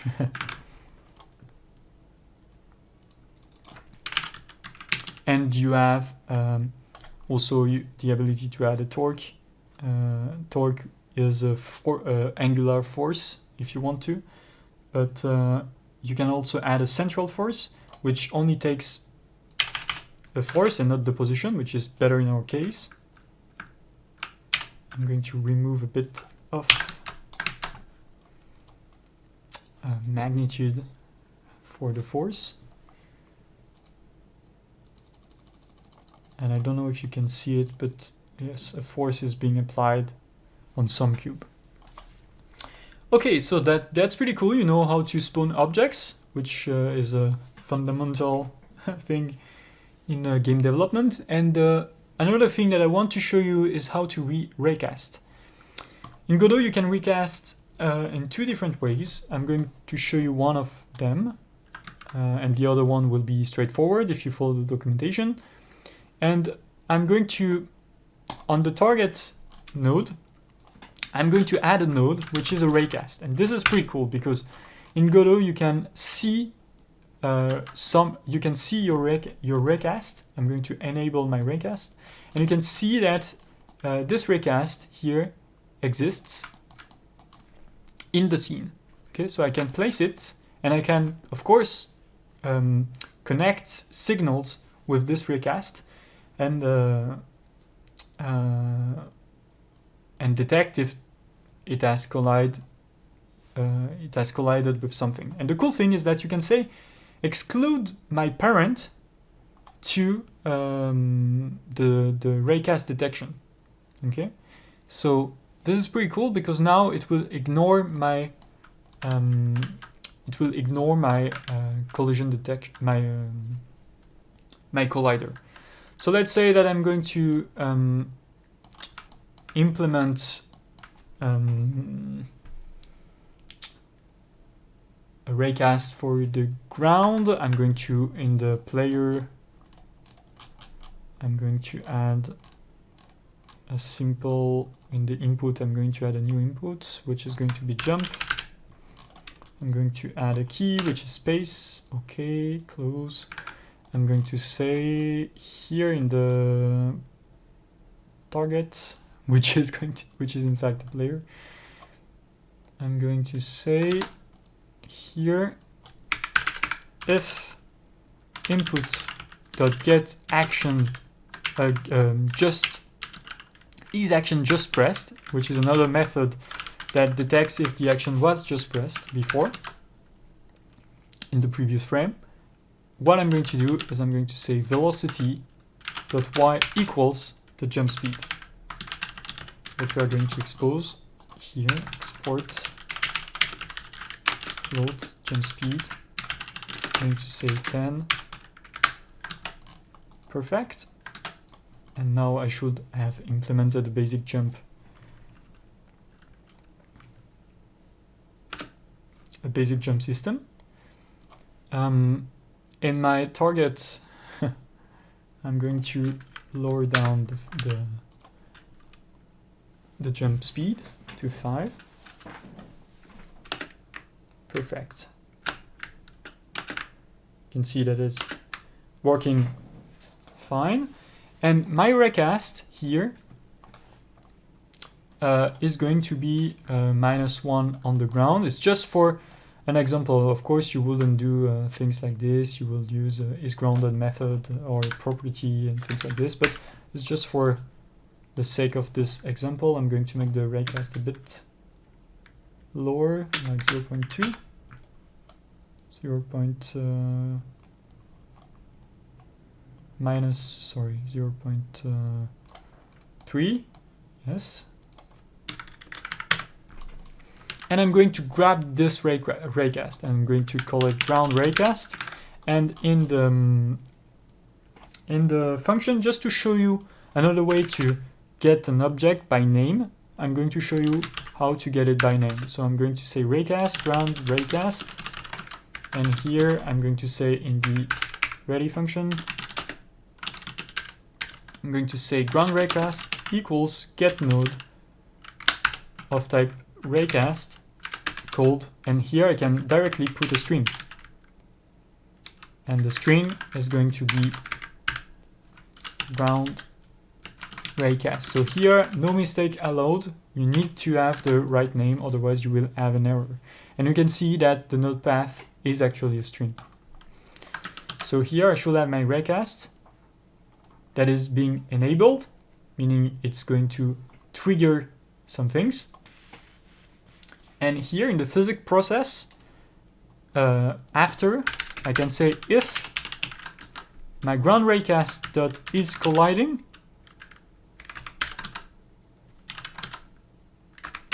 I can say gd.print in air. And I'm going to say if my raycast is not colliding, I'm going to say my character is in the air. Okay? It should work. Usually I prefer to expose node path, but you can see that when I'm in air, it's shooting the debug, and if I'm not in the air, it's not shooting it. So this is a way to do raycasts in Godot. Of course, you have other ways to shoot raycast. You can call the physics server in order to add your raycast. I'm not going to show you that because it's well explained in the documentation, but I just wanted to show you that you can have access to raycast using nodes, which is something that I'm liking a lot in Godot, because you can actually design your raycasts in a very precise way. So as you can see, we have a lot of different needed feature, I will say, for basic game development. The last thing I wanted to show you is how to create shaders in Godot, or at least a kickstart for showing you how to create shaders. So what I want to do is I want to create a wobbly ball here. So I'm going to go in the physics, in the player scene, and I'm going to create from scratch a shader for this ball. So I'm not going to now use a spatial material. I'm going to create my own material, not using nodes, but using a shader language close to GLSL. So I'm going to click clear here, and I'm going to add a new shader material. I'm going to click here, and I'm going to create a new shader. And this is going to, when I'm clicking on it, expose an editor where I can write code for my shader. The first thing I will need to say to Godot is that the type of this shader is a spatial, meaning that it's going to be a 3D material applied on a 3D material. Okay. I'm going to say that I have a vertex shader where I can have access to the position of the vertices, the normals, and things that are sent to the vertex shader. And I'm going to have the fragment shader, which is responsible for modifying the fragment or the pixel of the shader.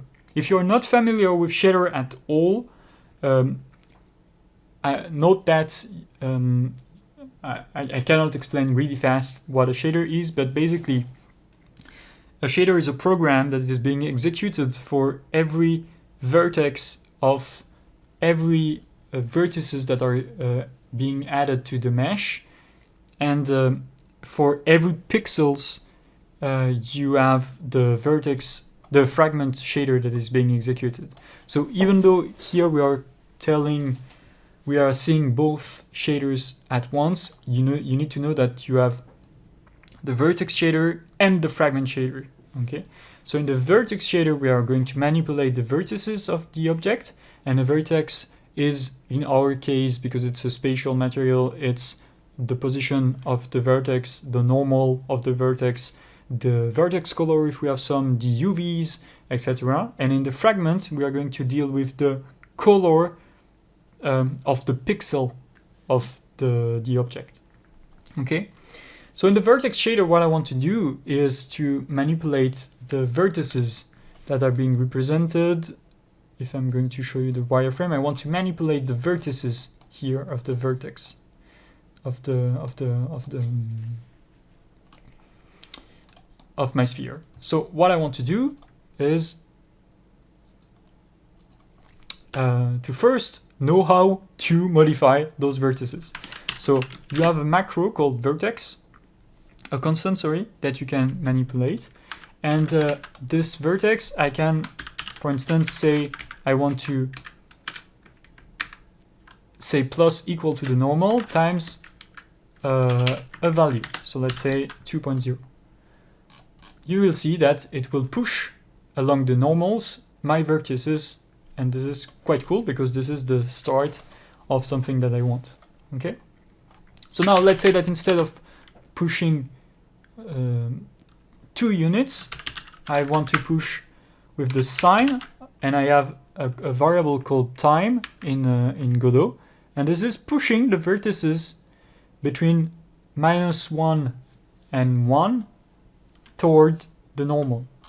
Okay, so of course I can add something like 0.1 here to scale it between 0.1, 0.01 and 1, and I can also of course add a bigger time value. So you can see that here the shading language is pretty strict. It needs not an int but a float, so you need to add 0.05. And now you can see that my blob is starting to pulse, which is pretty cool because this is what I want.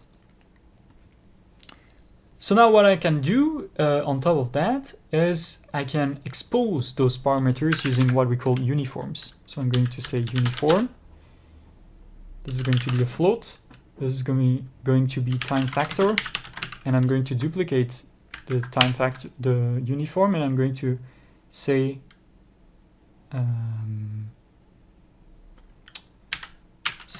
scale factor. Okay. So here I can use time factor, and here I can use scale factor. And in the mesh, on the shader here, you have now shader params. And I can say, for instance, I want 5, and I want, let's say, 0, I want 2 here. And you can see that I can control the scale of my shader. Each time I'm modifying them, it's starting back the shader. It's like sending the parameters back to the shader. But let's say I want 0.1. I want a fast speed like 10. I can make my blob pulse like this, and I have exposed parameters that I can modify using a script if I want, a C# script if I want. Okay, so now what I want to do is I'm going to add a texture. So I'm going to say uniform sampler 2D, and this is going to be a noise texture. So now you can see that I have a new slot for adding a texture. So I'm going to create a procedural texture using the noise texture, and this is going to be a seamless texture. And if you click here once and go in the noise and add a new open simplex noise, and you click here once, you will see a preview of the noise. So now what I want to do is I want to create a float before modifying my vertex that will correspond to the noise. So I'm going to call that noise, and I'm going to say texture, and I'm going to sample in the noise with the UVs. And this is not good enough because it expects a float. So, and the cool thing is that if you know shader languages, you know about swizzles, and here I'm going to say I want the R value of the texture. So basically this is getting the pixel and the texture at UV coordinates that we are getting from the vertex, the vertices, and we want the R value, so the red value, and only R gives me a black and white value, so the noise is going to be equal to a noise value. So what I want to do now is to time my scale factor by the noise, and times. And it's not going to be very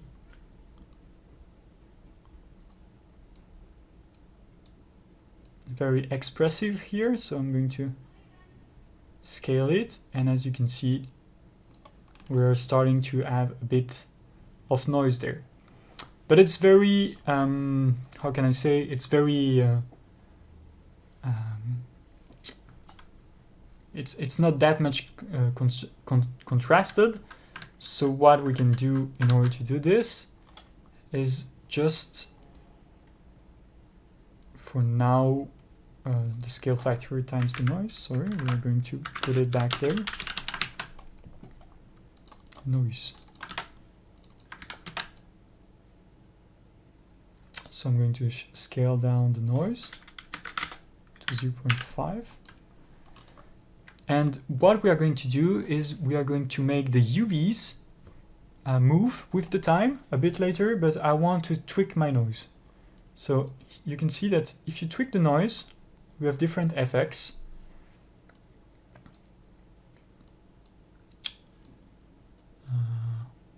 Something like this is better, I think. I'm going to scale down the texture, no need to be a high texture, like this. And I am going to add another uniform noise strength, which is going to be a float, and which is going to time here the noise there. So now with the noise strength, I can add the noise, but as you can see, it's taken into account, of course, in the pulsating, in the pulsing motion, which is quite normal. But what I can do here is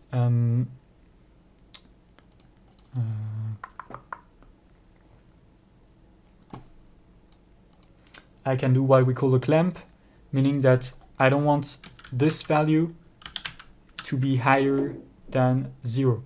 So what I can do is I can clamp everything between 0 and 1, and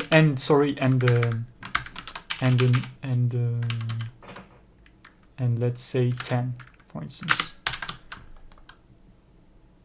So you can see that it scales, never goes below 0, and always and never goes higher than 10.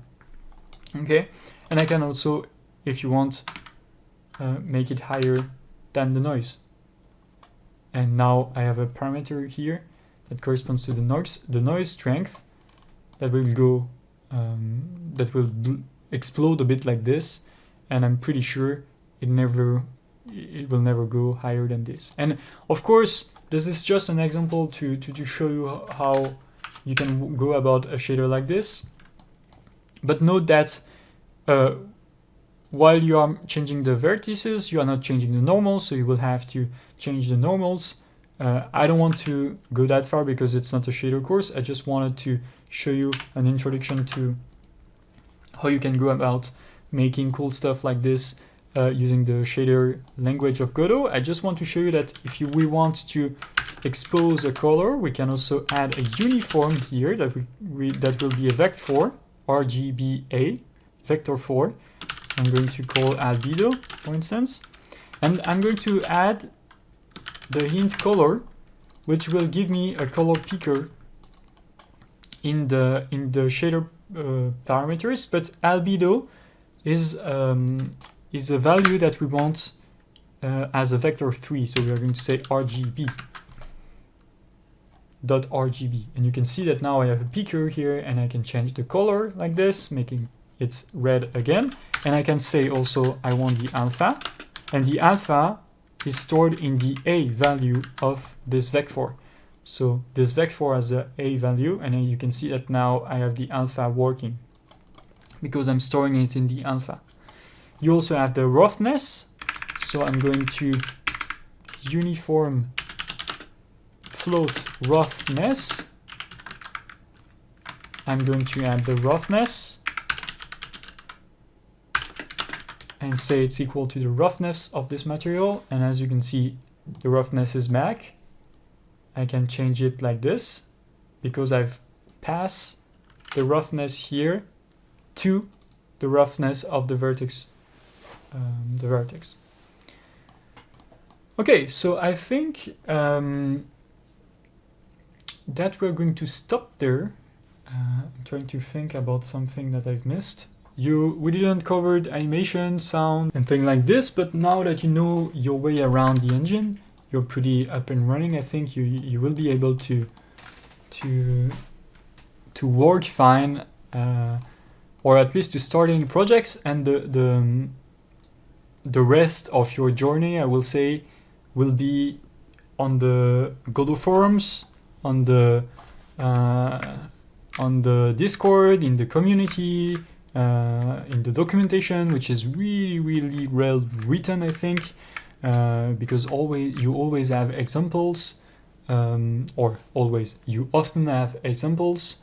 We didn't cover particle systems, we didn't cover networking, which is pretty cool in Godot too. So yes, we didn't cover importing meshes, but those are things that if you're a programmer, a game developer, you will quickly find, I think. I still hope you get the most of this tutorial. We have ramped up the difficulty along all the tutorials. I hope you will still be able to understand everything that I'm saying. If you are coming from a Unity or Unreal background, you will probably understand the vast majority of it. If you have any questions, don't hesitate to put a question in the comments. What can I say? I hope you enjoyed this tutorial, and I will see you around in the next video. Thanks again. Have a nice day.